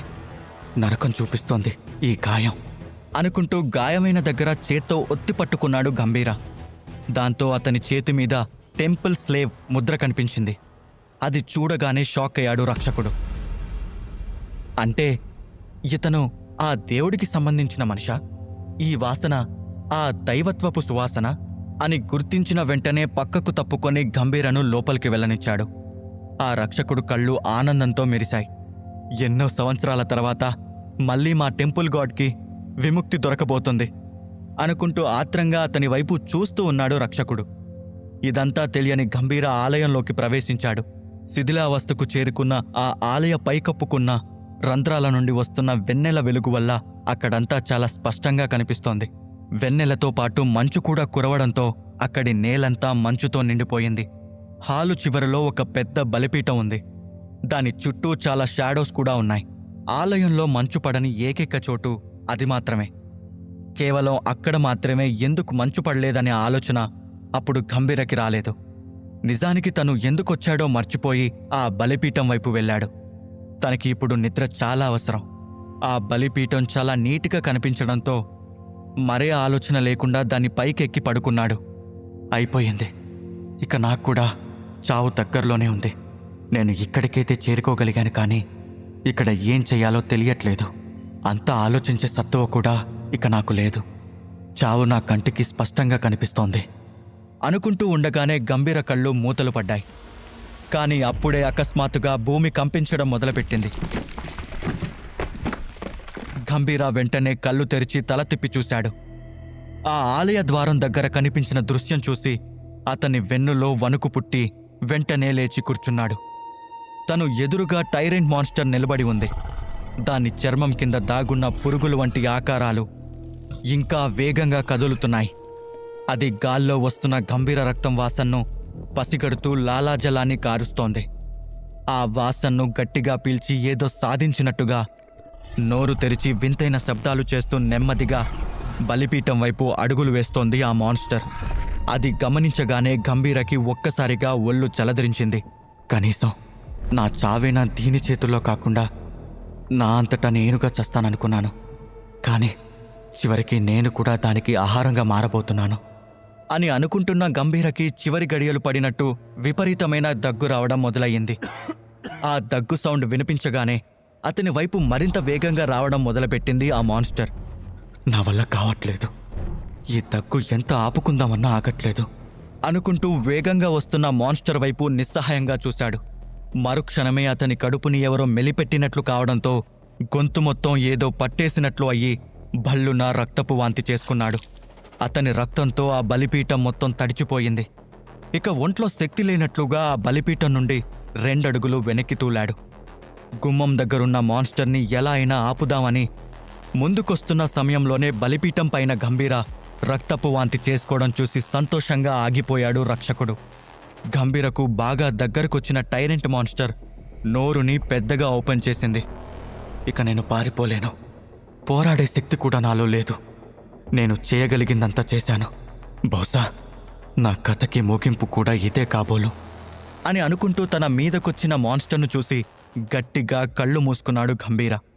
చివరి క్షణంలో ఎవరూ ఊహించని విధంగా అకస్మాత్తుగా ఆ చీకటి ఆలయంలో గంటల సవ్వడి వినిపించి వెంటనే ఆ గది ప్రతిధ్వనిస్తూ ఒక స్వరం మారుమోగింది. మానవా, నిన్ను నువ్వు దేవుళ్లకు బలిగా సమర్పించుకున్నావు. ఇక్కడ నీకు తెలియని విషయం ఏంటంటే, ఈ ఆలయంలోని దేవుళ్ళు ఎప్పుడో మరణించారు. వారు నీ మాట వినలేరు, కానీ వారి దైవత్వపు ముద్ర నీ శరీరంపై ఉంది. నువ్విప్పుడు ఆలయ బానిసవి. నీ రక్తంతో ఈ ఆలయ షాడో గాడ్ను శాశ్వత నిద్ర నుండి మేల్కొనేలా చేశావు. ఆయన తన సమాధి నుండే నీకో వరం ప్రసాదించారు. ఇక నీ వరాన్ని నువ్వు స్వీకరించు అంటూ ఆకాశవాణి గట్టిగా చెప్పింది. ఆ మాటలు విని గంభీర ఆశ్చర్యంగా కళ్ళు తెరిచాడు. అప్పటిదాకా ఆ హాల్లో ఉన్న షాడోస్ని గమనించలేదు. అప్పటి వరకు ప్రాణం లేని శిలల్లా ఉన్న ఆ షాడోస్ అప్పుడే కొత్తగా ప్రాణం వచ్చినట్లుగా ఒక్కసారిగా ముందుకు కదిలాయి. ప్రశాంతంగా ఉన్న వాతావరణం అకస్మాత్తుగా బీభత్సంగా మారిపోయింది. భయంకరమైన ఈదురుగాలులు, మంచు తుఫాన్లు మొదలయ్యాయి. అది గమనించిన టైరెంట్ మాన్స్టర్ ఒక్కసారి భీకరంగా అరిచింది. వెంటనే గంభీర మీదకు దూకబోయింది. ఎలా అయినా అతన్ని అంతం చేయాలన్నదే తన లక్ష్యం అన్నట్టుగా ఉంది దాని ప్రవర్తన. కానీ అప్పటికే దాని కాళ్ళు చేతులని గట్టిగా చుట్టేశాయి ఆ షాడోస్. బయట ఎక్కడో ఉరుముల శబ్దం వినిపిస్తూనే ఉంది. కానీ అన్నిటికంటే గంభీరని ఆశ్చర్యపరిచిన విషయం, తను కూర్చున్న ఆ బలిపీఠం మీదకి ఎలాంటి తుఫాన్లు గాని మంచు కానీ రాలేదు. షాడోస్ నుండి తప్పించుకోవడానికి ఆ శక్తివంతమైన మాన్స్టర్ ప్రయత్నిస్తూ వింత వింత శబ్దాలు చేస్తూ గంభీరను పట్టుకోవాలని తెగ ప్రయత్నిస్తోంది. ఆ ప్రాసెస్లో అది తన చేతులు కాళ్ళు కదిలించడం వల్ల అక్కడ భూకంపం వచ్చినట్టుగా ఉంది. కానీ దైవశక్తి ముందు అది ఏం చేయలేకపోయింది. షాడోస్ ముందు దాని శక్తి గడ్డిపోచలా మారింది. ఆ షాడోస్ అన్ని కలిసి మాన్స్టర్ను విసురుగా వెనక్కి లాగడంతో అది భయంకరంగా గర్జించింది. షాడోస్ పట్టు వదలకుండా మెట్ల మీదుగా దాన్ని లాక్కొని వచ్చేసరికి మాన్స్టర్ శరీరం ముక్కలు ముక్కలుగా కట్టయిపోయింది. మెట్లన్నీ దాని రక్తంతో నిండిపోయాయి. దాని రక్తంతో పాటు శరీర భాగాలన్నీ నేలపై చెల్లాచెదురుగా పడ్డాయి. ఆ భయంకరమైన జీవి అక్కడికక్కడే మరణించింది. నేను నమ్మలేకపోతున్నాను. నేను ఏమీ పోరాడవలసిన అవసరం లేకుండానే ఈ మాన్స్టర్ చనిపోయింది అనుకుంటూ ఆశ్చర్యంగా చూశాడు గంభీర. అక్కడ మనుషుల ఎముకలే కాకుండా పెద్ద పెద్ద టైరెంట్ మాన్స్టర్ల పెద్ద ఎముకలు కూడా ఉండడం గమనించి మరింత షాక్ అయ్యాడు. ఇవన్నీ ఇందాక కూడా ఇక్కడే ఉన్నాయా? అంటే నేను గమనించలేదా అనుకుంటున్న గంభీరకి అప్పటి వరకు ఉన్న ఆ భయంకరమైన వాతావరణం తిరిగి నిశ్శబ్దంగా మారిపోవడం ఆశ్చర్యం కలిగించింది. ఈదురుగాలులు ఆగిపోవడమే కాకుండా తుఫాను తర్వాత వచ్చే ప్రశాంతతలా అక్కడ పూర్తి నిశ్శబ్దం చోటు చేసుకుంది. మళ్లీ ఆ శిథిలమైన ఆలయంలో ఒంటరిగా మిగిలిపోయాడు గంభీర. అప్పటి వరకు మస్క వెలుతురులాగా ఉన్న ఆ ప్రదేశంలో అకస్మాత్తుగా కొన్ని వేల నక్షత్రాలు ప్రత్యక్షమయ్యాయి. వాటి నుండి వచ్చిన కాంతితో ఆ ప్రదేశం అంతా వెలుగుపరుచుకుంది. ఆ నక్షత్రాల నుండి సన్నటి తీగలాగా ఉన్న వెలుగురేఖలు ఒకదానితో ఒకటి అల్లుకొని గజిబిజిగా ఉన్నాయి. గంభీర తనని తాను మర్చిపోయి కొద్దిసేపు ఆ కాంతిరేఖల్ని చూస్తూ ఉండిపోయాడు. దీన్ని చూస్తుంటే మనుషుల్లోని నర్వస్ సిస్టమ్ లాగా అనిపిస్తోంది. నైట్మేర్ స్పెల్కి ఆకృతి వస్తే ఇలా ఉంటుందా? అంటే ఈ స్పెల్కి ప్రాణం ఉందా? ఇది నా దగ్గర నుండి ఏం కోరుకుంటుంది? కొన్ని దశాబ్దాలుగా సైంటిస్ట్ దీని మీద రీసెర్చ్ చేస్తూనే ఉన్నారు, కానీ దీని ఉనికి గురించి ఏమీ తెలుసుకోలేకపోయారు అనుకుంటూ ఆలోచనలో పడిపోయిన గంభీర కంగుమని వచ్చిన ఆకాశవాణి స్వరానికి ఉలిక్కిపడి ఈ లోకంలోకొచ్చాడు. చివరికి ఈ టెంపుల్ గాడ్ దగ్గరకు చేరుకున్నావు. ఈ బలిపీఠం పైన నీ రక్తం చిందించడంతో చనిపోయిన టెంపుల్ గాడ్స్ నీ మొర విన్నారు. నీ పరీక్ష ఇక్కడితో ముగిసింది. మొత్తానికి నువ్వు చేసే ద్రోహానికి హద్దులు లేవని నిరూపించావు అని చెప్పింది ఆకాశవాణి. గంభీరకి మనసులో ఒక్కసారిగా సముద్రపు అలల్లా సంతోషం ఉప్పొంగింది. కాని ఆ చివరి మాట మాత్రం నచ్చలేదు. అదొక్కటి వదిలేస్తే ఆకాశవాణి మాటలు వింటుంటే తనకు తానే ఓ వీరాది వీరుడిలా అనిపించడంతో గర్వంగా ఫీల్ అయ్యాడు. తనకు ఇప్పుడు ఏ పవర్ వస్తుందో ఊహకందకపోవడంతో ఆసక్తిగా ఊపిరి బిగబట్టి మరీ ఆకాశవాణి మాటలపై ధ్యాస పెట్టాడు. నువ్వు చంపింది టైరెంట్ మాన్స్టర్ని మాత్రమే కాక ఒక శక్తివంతుడైన గంగాధరని కూడా తెలివిగా హతమార్చావు. 3 డార్మెంట్ స్టేజ్లో ఉన్న మనుషుల్ని కూడా చంపావు. నువ్వు అసాధ్యం అనుకున్న దాన్ని సాధించావు కాబట్టి నీకు గ్లోరియస్ రేటింగ్ వచ్చింది అంటూ వివరించింది ఆకాశవాణి. అది వినగానే తన కష్టానికి తగిన ఫలితం దొరకబోతుందని గంభీరకి తృప్తిగా అనిపించింది. ఎందుకంటే గ్లోరియస్ రేటింగ్ అనేది చాలా విలువైనది. 1,00,000 మందిలో ఒక్కరికి రావడం కూడా కష్టమే. అలాంటిది తనకు అంత అమూల్యమైన రేటింగ్ లభించడంతో తిరిగి తను మనుషుల లోకానికి వెళ్లే అవకాశం ఉండొచ్చనే ఆశ కలిగింది. అన్నిటికన్నా ముందు ఈ మొదటి నైట్మేర్ నుండి ప్రాణాలతో బయటపడినందుకు ఆనందించాడు. నీకు గ్లోరియస్ రేటింగ్ వచ్చినందువల్ల ఒక పవర్ మెమరీ లభించబోతుంది. అదే మాయావస్త్రం. నీ వరం పొందడానికి నువ్వు సిద్ధంగా ఉండు. మరికొద్దిసేపట్లో అది నీకు దక్కుతుంది అని చెప్పింది ఆకాశవాణి. ఈ పవర్ మెమరీస్ అనేవి అవసరమైన సమయంలో పిలిస్తే చాలు చేతిలోకొచ్చే మంత్రశక్తి కలిగిన వస్తువులు. టైరెంట్ మాన్స్టర్ లాంటి పవర్ఫుల్ అవేకిండ్ టైరెంట్ని చంపాను కాబట్టి ఈ పవర్ కూడా చాలా శక్తివంతమైనది అయ్యుండొచ్చు అనుకున్నాడు గంభీర. నిజానికి ఈ స్పెల్లో dormant, awakened, guardian, master, supreme, sacred and divine అనే కొన్ని ర్యాంక్స్ ఉంటాయి. గంభీర ప్రస్తుతం డార్మెంట్ స్టేజ్లో ఉన్నాడు. కానీ తన స్థాయి కంటే పైన ఉన్న వారిని చంపడంతో ఈ స్పెషల్ మెమరీ వచ్చింది. ఇది అతనికి చాలా ఉపయోగపడుతుంది. ఇక నీకు బహుమతిగా లభించిన ఈ పవర్స్ని స్వీకరించు. నీకు ఒక ట్రూ నేమ్ కూడా రాబోతోంది. అదే లాస్ట్ ఫ్రమ్ లైట్ అంటూ మరో వరం అందించింది ఆకాశవాణి. అది వినగానే ఆశ్చర్యంతో నోరు వెళ్ళబెట్టాడు గంభీర. ట్రూ నేమ్ పొందడం అనేది అతి కొద్ది మందికి మాత్రమే దక్కే అరుదైన గౌరవం. దీనివల్ల అతను ఇప్పుడు సమాజంలో చాలా హై పొజిషన్లోకి చేరుకోవచ్చు, ధనవంతుడు కావచ్చు. కానీ బహుమతులు అక్కడితో ఆగిపోలేదు. నీ స్కిల్ ఎవల్యూషన్కి సిద్ధంగా ఉంది. దాన్ని డెవలప్ చేయమంటావా అని అడిగింది ఆకాశవాణి. హా, ఆలస్యం ఎందుకు, చేసేయ్ అని ఏమాత్రం ఆలోచించకుండా వెంటనే ఉత్సాహంగా లేచి నిలబడుతూ అన్నాడు గంభీర. సరే, ప్రస్తుతం నీలో డార్మెంట్ స్కిల్స్ ఉన్నాయి కాబట్టి ఇప్పుడు నీ శరీరంలో టెంపుల్ స్లేవ్ ఎవల్యూషన్ డెవలప్ అవుతోంది. ఇప్పుడు నువ్వు డివైన్ ర్యాంకు చేరుకున్నావు అంటూ అతనికి మరొక షాక్ ఇచ్చింది ఆకాశవాణి. గంభీర తన చెవులని తనే నమ్మలేకపోయాడు. ఆ షాక్ తట్టుకోలేక ఒక్కసారిగా కూలబడిపోయాడు. డివైన్ స్టేజ్కి చేరుకోవడం అనేది ఇప్పటి వరకు మానవ చరిత్రలో జరగలేదు. ఎవరూ ఈ స్థాయికి చేరుకున్నట్లుగా ఎప్పుడూ విన్నదే లేదు. గంభీర అలా షాక్లో ఉండగానే అతని కళ్ల ముందు మెరుస్తున్న అక్షరాలతో అతని వివరాలు ప్రత్యక్షమయ్యాయి. ఇక నుండి నువ్వు స్పెషల్ షాడోస్ లేవి. నువ్వు మరణించిన టెంపుల్ గాడ్ వదిలి వెళ్ళిన షాడోవి. నీకిప్పుడు చాలా అద్భుతమైన పవర్స్ వచ్చాయి. కానీ ఈ ప్రయాణంలో ఎంతమంది నీ చుట్టూ ఉన్నా నువ్వు ఒంటరివాడివే. ఎందుకంటే నువ్వు నీ పాత యజమాని గురించి బాధపడుతూ కొత్త యజమానిని వెతుక్కోవడం మొదలుపెట్టాలి అన్న వాక్యాలు చదవగానే గంభీరకి కొంచెం అయోమయంగా అనిపించింది. మధ్యలో ఈ యజమానులెవరు? వీళ్ళు ఎక్కడి నుండి వచ్చారు? నేనెందుకు బాధపడాలి? ఎందుకు వెతుక్కోవాలి? అసలు ఇదంతా ఎంత గజిబిజిగా ఉందో అనుకుంటూ మిగిలిన వివరాలు చదవడం ప్రారంభించాడు గంభీర. నీకు తెలియని విషయం ఏంటంటే నీకు జన్మతః ఈ షాడో స్లేవ్ ఎబిలిటీ ఉంది. అందుకే నువ్వు అంత తొందరగా డివైన్ స్టేజ్కి చేరుకోగలిగావు. అలాగే మరొక విషయం, నీకిప్పుడు షాడో బ్యాండ్ గురించి పూర్తిగా తెలియాలి. అది చదివిన మరుక్షణం గంభీర పెదవులపైన విరక్తితో కూడిన నవ్వొచ్చింది. ఏంట్రా బాబు, వరాల మీద వరాలొచ్చేస్తున్నాయి అని మనసులోనే ఎగిరి గంతులు వేశాడు. ఇది కదా అసలు ట్విస్ట్.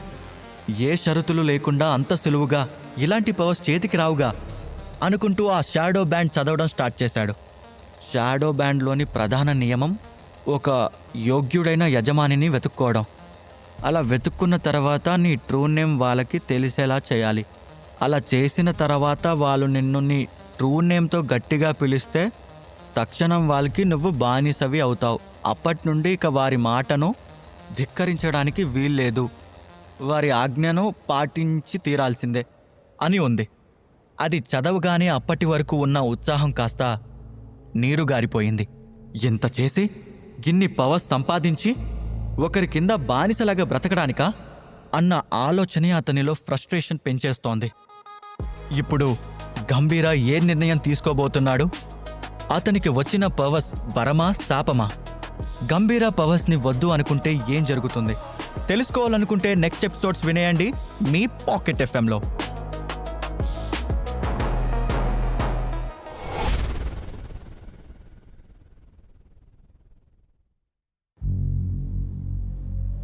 గంభీర బలిపీఠంపై రక్తపు వాంతి చేసుకోవడంతో శిలల్లా ఉన్న టెంపుల్ షాడోస్లో జీవం వస్తుంది. టైరెంట్ మాన్స్టర్ని టెంపుల్ షాడోస్ అన్నీ కలిసి చంపేస్తాయి. దీనంతటికీ కారణం గంభీర కాబట్టి అతనికి కొన్ని స్పెషల్ పవర్స్ రావడంతో పాటు వాటికున్న కొన్ని కండిషన్స్ గురించి చెప్తుంది ఆకాశవాణి. ఏది ఏమైనా కానీ మళ్ళీ బానిస బ్రతుకు మాత్రం నా వల్ల కాదు. నా ట్రూ నేమ్ గురించి బయటకు తెలిస్తేనే కదా ఈ సమస్య. కానీ అసలు ఎప్పటికీ ఎవరికీ దాని గురించి తెలియనివ్వను. అప్పుడిక ఎవరు నన్ను బానిసని చేయలేరు. కావాలంటే ఆ ట్రూ నేమ్ వల్ల వచ్చే లాభాలన్నీ వదులుకోవడానికి కూడా నేను సిద్ధమే అని స్థిరంగా నిర్ణయించుకున్న తర్వాత గంభీరాకి మనసు కుదుటపడింది. గంభీర అలా ఆలోచిస్తూ ఉండగానే మరోసారి ఆకాశవాణి స్వరం వినిపించింది.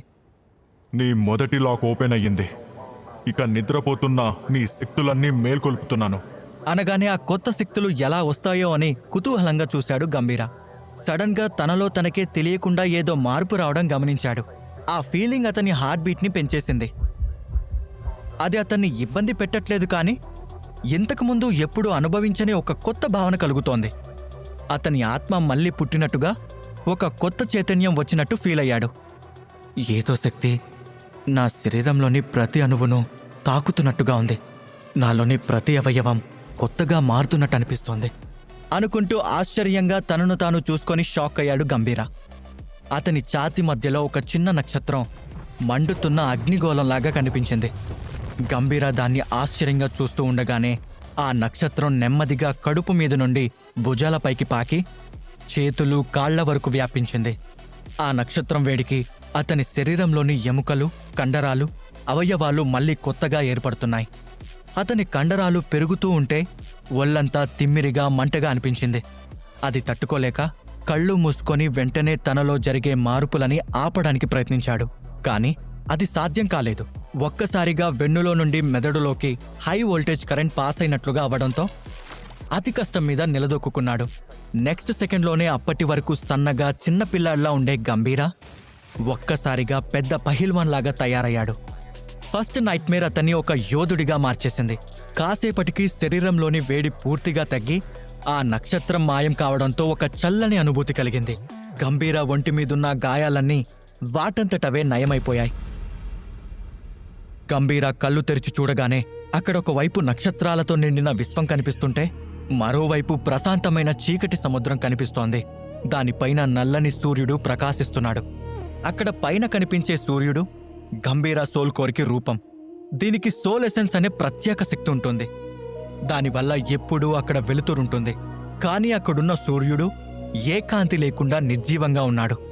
మామూలుగా అయితే ఈ సోల్ కోర్ ప్రకాశవంతంగా వెలిగిపోతూ ఉండాలి కదా, చీకటి సముద్రం కూడా చీకటిగా ఉందేంటి అని అనుకుంటూ ఆ సూర్యుడిని నిశితంగా గమనించాడు. నిజానికి అక్కడ సూర్యుడు నల్లగా లేడు, చాలా ట్రాన్స్పరెంట్గా ఉన్నాడు. చుట్టూ వెలుతురు లేకపోవడంతో ఆ ప్రదేశం అలా నల్లగా కనిపిస్తోంది. పైగా తనతో పాటు ఇంకెవరో అక్కడ ఉన్నట్లనిపించి మరింత శ్రద్ధగా అబ్జర్వ్ చేశాడు. ఆ చీకట్లో ఏవో కొన్ని ఆకారాలు కదులుతున్నట్లు అనిపించి మరింత పరిశీలనగా చూశాడు.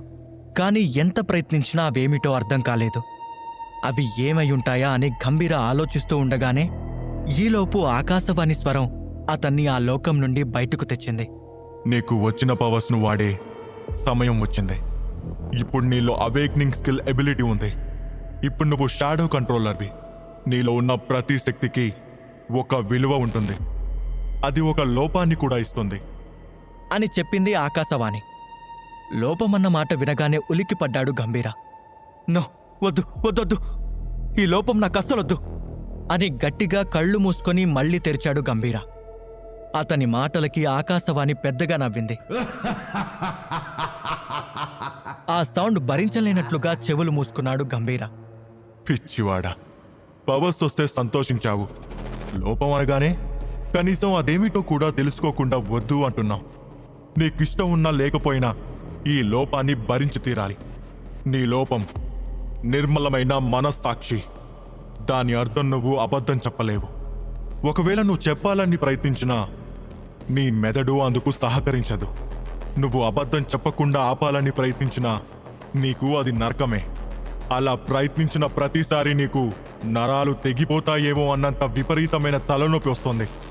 ఈ లోపాన్ని నువ్వు అనుభవించక తప్పదు అని చెప్పింది ఆకాశవాణి. ఆ మాటలకి కొద్దిసేపు బొమ్మలా బిగుసుకుపోయాడు గంభీర. కుదరదు, నేను ఈ లోపాన్ని తీసుకోలేను. అబద్ధం చెప్పకుండా భూలోకంలో బతకడం కష్టం. ప్లీజ్, ఈ లోపంని వెంటనే వెనక్కి తీసుకో. దీనికి బదులుగా ఇంకే లోపానైనా నేను స్వీకరిస్తాను అని బతిమాలాడు గంభీర. ఆకాశవాణి నుండి ఎలాంటి రెస్పాన్స్ రాకపోవడంతో, నీకే చెప్పేది, నాకీ లోపం వద్దు, దీన్ని మార్చేయ్ అని మళ్ళీ గట్టిగా అరిచాడు గంభీర. ఎంతసేపు వెయిట్ చేసినా ఆకాశవాణి స్వరం మళ్ళీ వినిపించకపోయేసరికి అసహనంగా తల పట్టుకున్నాడు. ఈలోపు అతని కళ్ల ముందు మెరిసే అక్షరాలు ప్రత్యక్షమయ్యాయి. నీ భవిష్యత్తు ఎలా ఉంటుందో నాకు ముందే తెలుసు. ఈ మాత్రానికి అల్లాడిపోతున్నావు. ఒక్కసారి ఇక్కడి నుండి బయటికి వెళ్ళి చూడు. నువ్వు ఊహించని విషయం నీకోసం ఎదురు చూస్తోంది అని కనిపించాయి.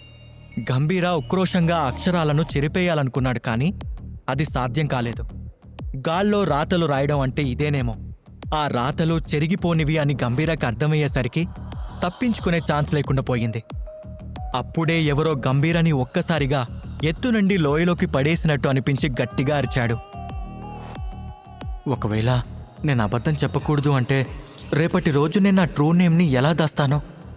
ఎవరైనా క్యాజువల్గా నా గురించి అడిగినా నేను నా పేరు చెప్పాలి కదా. అప్పుడు వాళ్ళకు నేను బానిసైపోవాల్సిందేనా?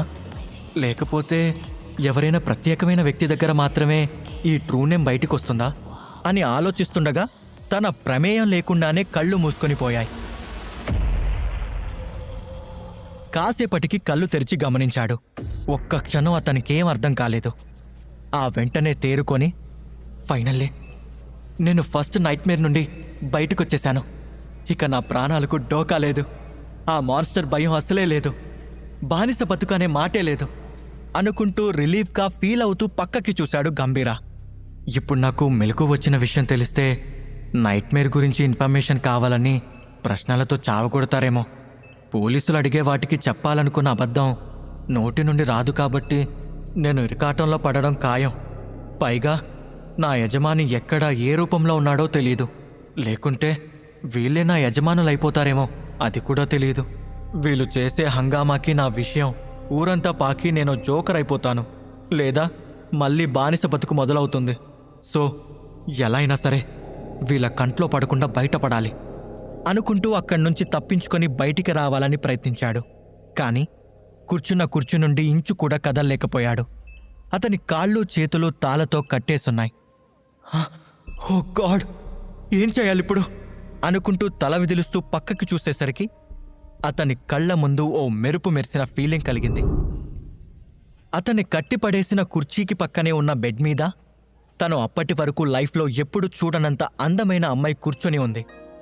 షార్ప్ బ్లూ ఐస్, తీర్చిదిద్దినట్లున్న eyebrows, round face, fair skin tone, పై పెదవి చివరి బ్యూటీ స్పాట్, లిప్స్టిక్ అవసరం లేదు అన్నట్లుగా బేబీ పింక్ కలర్తో మెరిసిపోతున్న పెదాలు, దేవుడు ప్రత్యేకంగా చేసినట్లుగా ఉన్న ఆమెను చూస్తూ కళ్ళు రెప్పవేయడం కూడా మర్చిపోయాడు గంభీర. ఆమెకు ఓ 28 ఏళ్లుండొచ్చు. ఖాకీ కలర్ యూనిఫామ్, లెదర్ షూస్ వేసుకొని ఉంది. యూనిఫామ్ జాకెట్ బటన్స్ తీసి ఉండడంతో లోపల బ్లాక్ ఇన్నర్ కూడా కనిపిస్తోంది. అప్పుడే నిద్ర లేచినట్టుంది. మత్తుగా చేతులు పైకెత్తి ఒళ్ళు విరుచుకుంటోంది. ఆ కదలికలో ఆమె అందాలు క్లియర్గా కనిపించేసరికి వాటిని అలాగే చూస్తూ మైమరిచిపోయాడు గంభీర. ఆమె భుజంపైనున్న 3 నక్షత్రాలు లైట్ వెలుతురుకు తలుక్కున మెరుస్తూ అతని కంటికి కనిపించాయి. గంభీర వాటిని పూర్తిగా అబ్జర్వ్ చేసేలోపు ఆమె గంభీరను చూసి ఉలిక్కిపడి వెంటనే డ్రెస్ సర్దుకొని కూర్చుంది. అదేంటి 3 నక్షత్రాల గుర్తులున్నాయి అంటే ఈమె ఒక గార్డియనా లేదా ఇంకెవరైనానా అని ఆలోచనలో ఉండగా, హేయ్, ఎప్పుడు లేచావు? అసలేం చేస్తున్నావు అని కోపంగా అడిగింది. ఆమె వాయిస్కి గంభీర కంగారు పడ్డాడు. అమ్మో, చూస్తుంటే నన్ను గమనించినట్టుంది. ఇప్పుడు ఏదో ఒకటి చెప్పి కవర్ చేయాలి అనుకుంటూ వెర్రి నవ్వు నవ్వి, అది నీ ఎద అందాలను చూస్తున్నా అని చెప్పి టక్కున పెదాలు బిగబట్టి కళ్ళు పెద్దవి చేశాడు. అలా చెప్పినందుకు తనని తానే తిట్టుకుంటూ, ఒరే ఈడియట్, ఏం వాగావరా? అసలు ఆ మాట ఏంటి? కవర్ చేద్దాం అనుకుని నిజం చెప్పి చచ్చావేంటి అని భయంగా తనలో తానే అనుకొని ఆమె వైపు చూశాడు. ఆ టైంలో అది తన లోపం వల్ల అలా జరిగిందని గంభీరకి గుర్తు రాలేదు. నోరు విప్పగానే నిజాలు వాటంతట అవే బయటకొచ్చేశాయి. ఆ అమ్మాయి గంభీర వైపు కాల్చేసేలా చూస్తుంటే అతడికి చెమటలు పట్టేశాయి. ఆ అమ్మాయి గంభీర చెంప పేలిపోయేలా ఒకటిచ్చింది. ఆ దెబ్బకి అతని తల తిరిగిపోయింది. ఎంత గట్టిగా కొట్టిందంటే వెనక గోడ లేకపోతే ఎగిరి ఎక్కడో పడేవాడే. కళ్ల ముందు కాసేపు చుక్కలు కనిపించాయి. ఈ రాక్షసిది ఐరన్ బాడీనా? ఎంత గట్టిగా కొట్టిందేంట్రా బాబు! దెబ్బకి దెయ్యం వదిలిందన్నట్టు కొట్టింది. అయినా నాకిలా కావాల్సిందేలే. నేను వాగిన వాగుడికి తను కాబట్టి చెంపదెబ్బతో వదిలేసింది. అసలే తనొక గార్డియన్ అనుకుంటా. తలుచుకుంటే చిటికలో నా తల నరికేసినా ఆశ్చర్యం లేదు. ఇలాంటి అమ్మాయితో గొడవ పెట్టుకోవాల్సి వచ్చిందేంటో అని తనని తాను తిట్టుకున్నాడు గంభీర. ఇప్పుడు నిద్రమత్తు వదిలిందా మిస్టర్ అని చేతులు కట్టుకొని సీరియస్గా అడిగింది ఆ అమ్మాయి. గంభీర వాచిన చెంప మీద చెయ్యి పెట్టుకొని వదిలింది అన్నట్టు తలూపాడు. మంచిది, ఇలాగే మెయింటైన్ చెయ్యి. నీకు సలహా ఇస్తాను, గుర్తుపెట్టుకో. మనసులో ఏదనిపిస్తే అది బయటికి వాగేకు, ముఖ్యంగా అమ్మాయిల దగ్గర. నీకు నోటు దురద ఎక్కువ అనుకుంటా. నేను కాబట్టి చిన్న దెబ్బతో వదిలేశా. అదే ఇంకొకరైతే ఈ పాటికి హాస్పిటల్లో తేలేవాడివి. అయినా ఇంతకు ముందెప్పుడు అమ్మాయిల్ని చూడలేదా అని కళ్ళురుముతూ అడిగింది. బాబోయ్, చూస్తుంటే ఫైర్ బ్రాండ్లా ఉంది. తనతో పెట్టుకోవడం అంత మంచిది కాదు. ఇంకెప్పుడు ఇలా చేయను మేడం అని చెప్పరా వెదవా అని మనసులోనే గట్టిగా అనుకొని నోరు విప్పాడు గంభీర. కానీ అతని నోరు మాత్రం నీకు నాకు రామ్ రామ్ అన్నట్టు చాలామందిని చూశాను, కానీ నీ అంత అందమైన ఫిగర్ని మాత్రం ఎప్పుడూ చూడలేదు. ఇదే మొదటిసారి అని మళ్ళీ నిజం వాగేసింది. ఆ వెంటనే ఏమన్నాడో అర్థమయ్యి వెంటనే తలని వెనక్కి జరిపాడు. ఈసారి రెండో చెంప కూడా పగలు కొడుతుందేమో అని ముందే అలర్ట్ అయ్యి రియాలిటీ గుర్తొచ్చి ఆమె వైపు భయంగా చూశాడు. గంభీర చేస్తున్న పనికి, అతడి ఎక్స్ప్రెషన్స్కి నవ్వకుండా ఉండలేకపోయింది ఆ అమ్మాయి. తన పరిస్థితిని మర్చిపోయి ఆమె వైపు మైమర్చిపోయి చూస్తూ ఉండిపోయాడు గంభీర. ఓ, అంటే నువ్వింకా నైట్మేర్ స్పెల్లో నుండి బయటకొచ్చిన అమ్మాయిలను సరిగ్గా చూడలేదనుకుంటా. వాళ్ళతో పోలిస్తే నా అందం బిలో యావరేజ్. ఆ అమ్మాయిలు దివి నుండి దిగొచ్చిన దేవకన్యలా ఉంటారు అని చెప్పింది. అది విని ఆమె వైపు నమ్మలేనట్టుగా చూశాడు గంభీర. ఏంటి, నేను చెప్పింది అర్థం కాలేదా? మన సోల్ కోర్ పెరిగే కొద్దీ మన ఒంట్లో శక్తి పెరిగి అవి మన అందాన్నే కాదు, శరీరాన్ని కూడా దృఢంగా మారుస్తాయి. అదే ఫైనల్ నైట్మేర్ నుండి బయటకొస్తే వికారంగా ఉండేవాళ్ళు కూడా అందంగా మారిపోతారు. నువ్వు కూడా ఎక్కువ కాలం బతికితే ఒక అందగాడిలా తయారవుతావు అని గంభీర భుజం తట్టింది ఆ అమ్మాయి. గంభీర చెవుల్లోకి ఆ మాటలు వెళ్ళలేదు. అతని ఆలోచనలన్నీ తను వాగిన మాటల దగ్గరే తిరుగుతున్నాయి. ఇప్పుడు నేను వాగింది నా లోపం వల్ల కాదు కదా అనుకుంటూ కంగారు పడ్డాడు. సరేలే, ఏదేమైనా మళ్ళీ ఈ లోకంలోకి తిరిగొచ్చినందుకు స్వాగతం. ఫస్ట్ నైట్మేర్లో గెలిచినందుకు కంగ్రాట్స్. స్లీపర్ గంభీరా అని నవ్వింది ఆ అమ్మాయి. అప్పటిదాకా తన లోపలున్న లోపం గురించి ఆలోచిస్తున్న గంభీర ఆమె చెప్పిన స్లీపర్ అనే పదం విని ఆగిపోయాడు. పేరులోనే ఒక హోదా వచ్చేసరికి అతనికి గర్వంగా ఉంది. స్లీపర్ గంభీరా, అబ్బబ్బబ్బా, వినడానికి ఎంత బాగుంది. ఇప్పటిదాకా అందరు నన్ను రేయ్, ఏయ్, పిల్లకుంక అనే పేర్లతో పిలిచిన వాళ్ళే. మొదటిసారి, అది కూడా ఒక అమ్మాయి, నాకు గౌరవం ఇచ్చి మాట్లాడుతుంటే ఎంత బాగుందో అనుకుంటూ పొంగిపోయాడు గంభీర. యాక్చువల్గా మొదటి నైట్మేర్ పూర్తి చేసిన వాళ్ళని స్లీపర్స్ అంటారు, రెండోది పూర్తి చేస్తే మాస్టర్స్ అంటారు, ఇక మూడోది పూర్తి చేసిన వాళ్ళని సెయింట్స్ అని పిలుస్తారు. వీళ్ళు దాదాపు దేవుళ్లతో సమానం అని వివరంగా చెప్పింది. ఆ అమ్మాయి చెప్పే ప్రతి మాటని శ్రద్ధగా వింటున్నాడు గంభీర. ఆ అమ్మాయి అతనికి బాగా దగ్గరకొచ్చి, నా గురించి నీకు చెప్పలేదు కదూ, నా పేరు జనని, నువ్వు నన్ను మాస్టర్ జనని అని పిలవచ్చు. ఈ 3 రోజులు నీకు కాపలాగా ఉన్నాను. నేనిప్పుడే అలా పడుకొని లేచాను, ఇంతలో నువ్వు కూడా మేల్కున్నావు అని చెప్పి అతని చేతికున్న కట్లు విప్పుతూ అదో రకంగా నవ్వింది. ఆ నవ్వును చూసి గంభీరకి భయం వేసింది. అప్పుడే అతనికి తాను నిద్రపోయే ముందు పోలీస్ చెప్పింది గుర్తొచ్చి, జనని అని ఏదో అడగడానికి నోరు తెరిచాడు. గంభీర ఏం అడగాలనుకున్నాడు? గంభీరకున్న లోపం వల్ల ఎలాంటి సమస్యలొస్తాయి? అతనికి యజమాని అయ్యేదెవరు? గంభీర పరిస్థితి ఎలా ఉండబోతుంది? తెలుసుకోవాలనుకుంటే ఇప్పుడే నెక్స్ట్ ఎపిసోడ్ని వినేయండి మీ పాకెట్ ఎఫ్ఎంలో.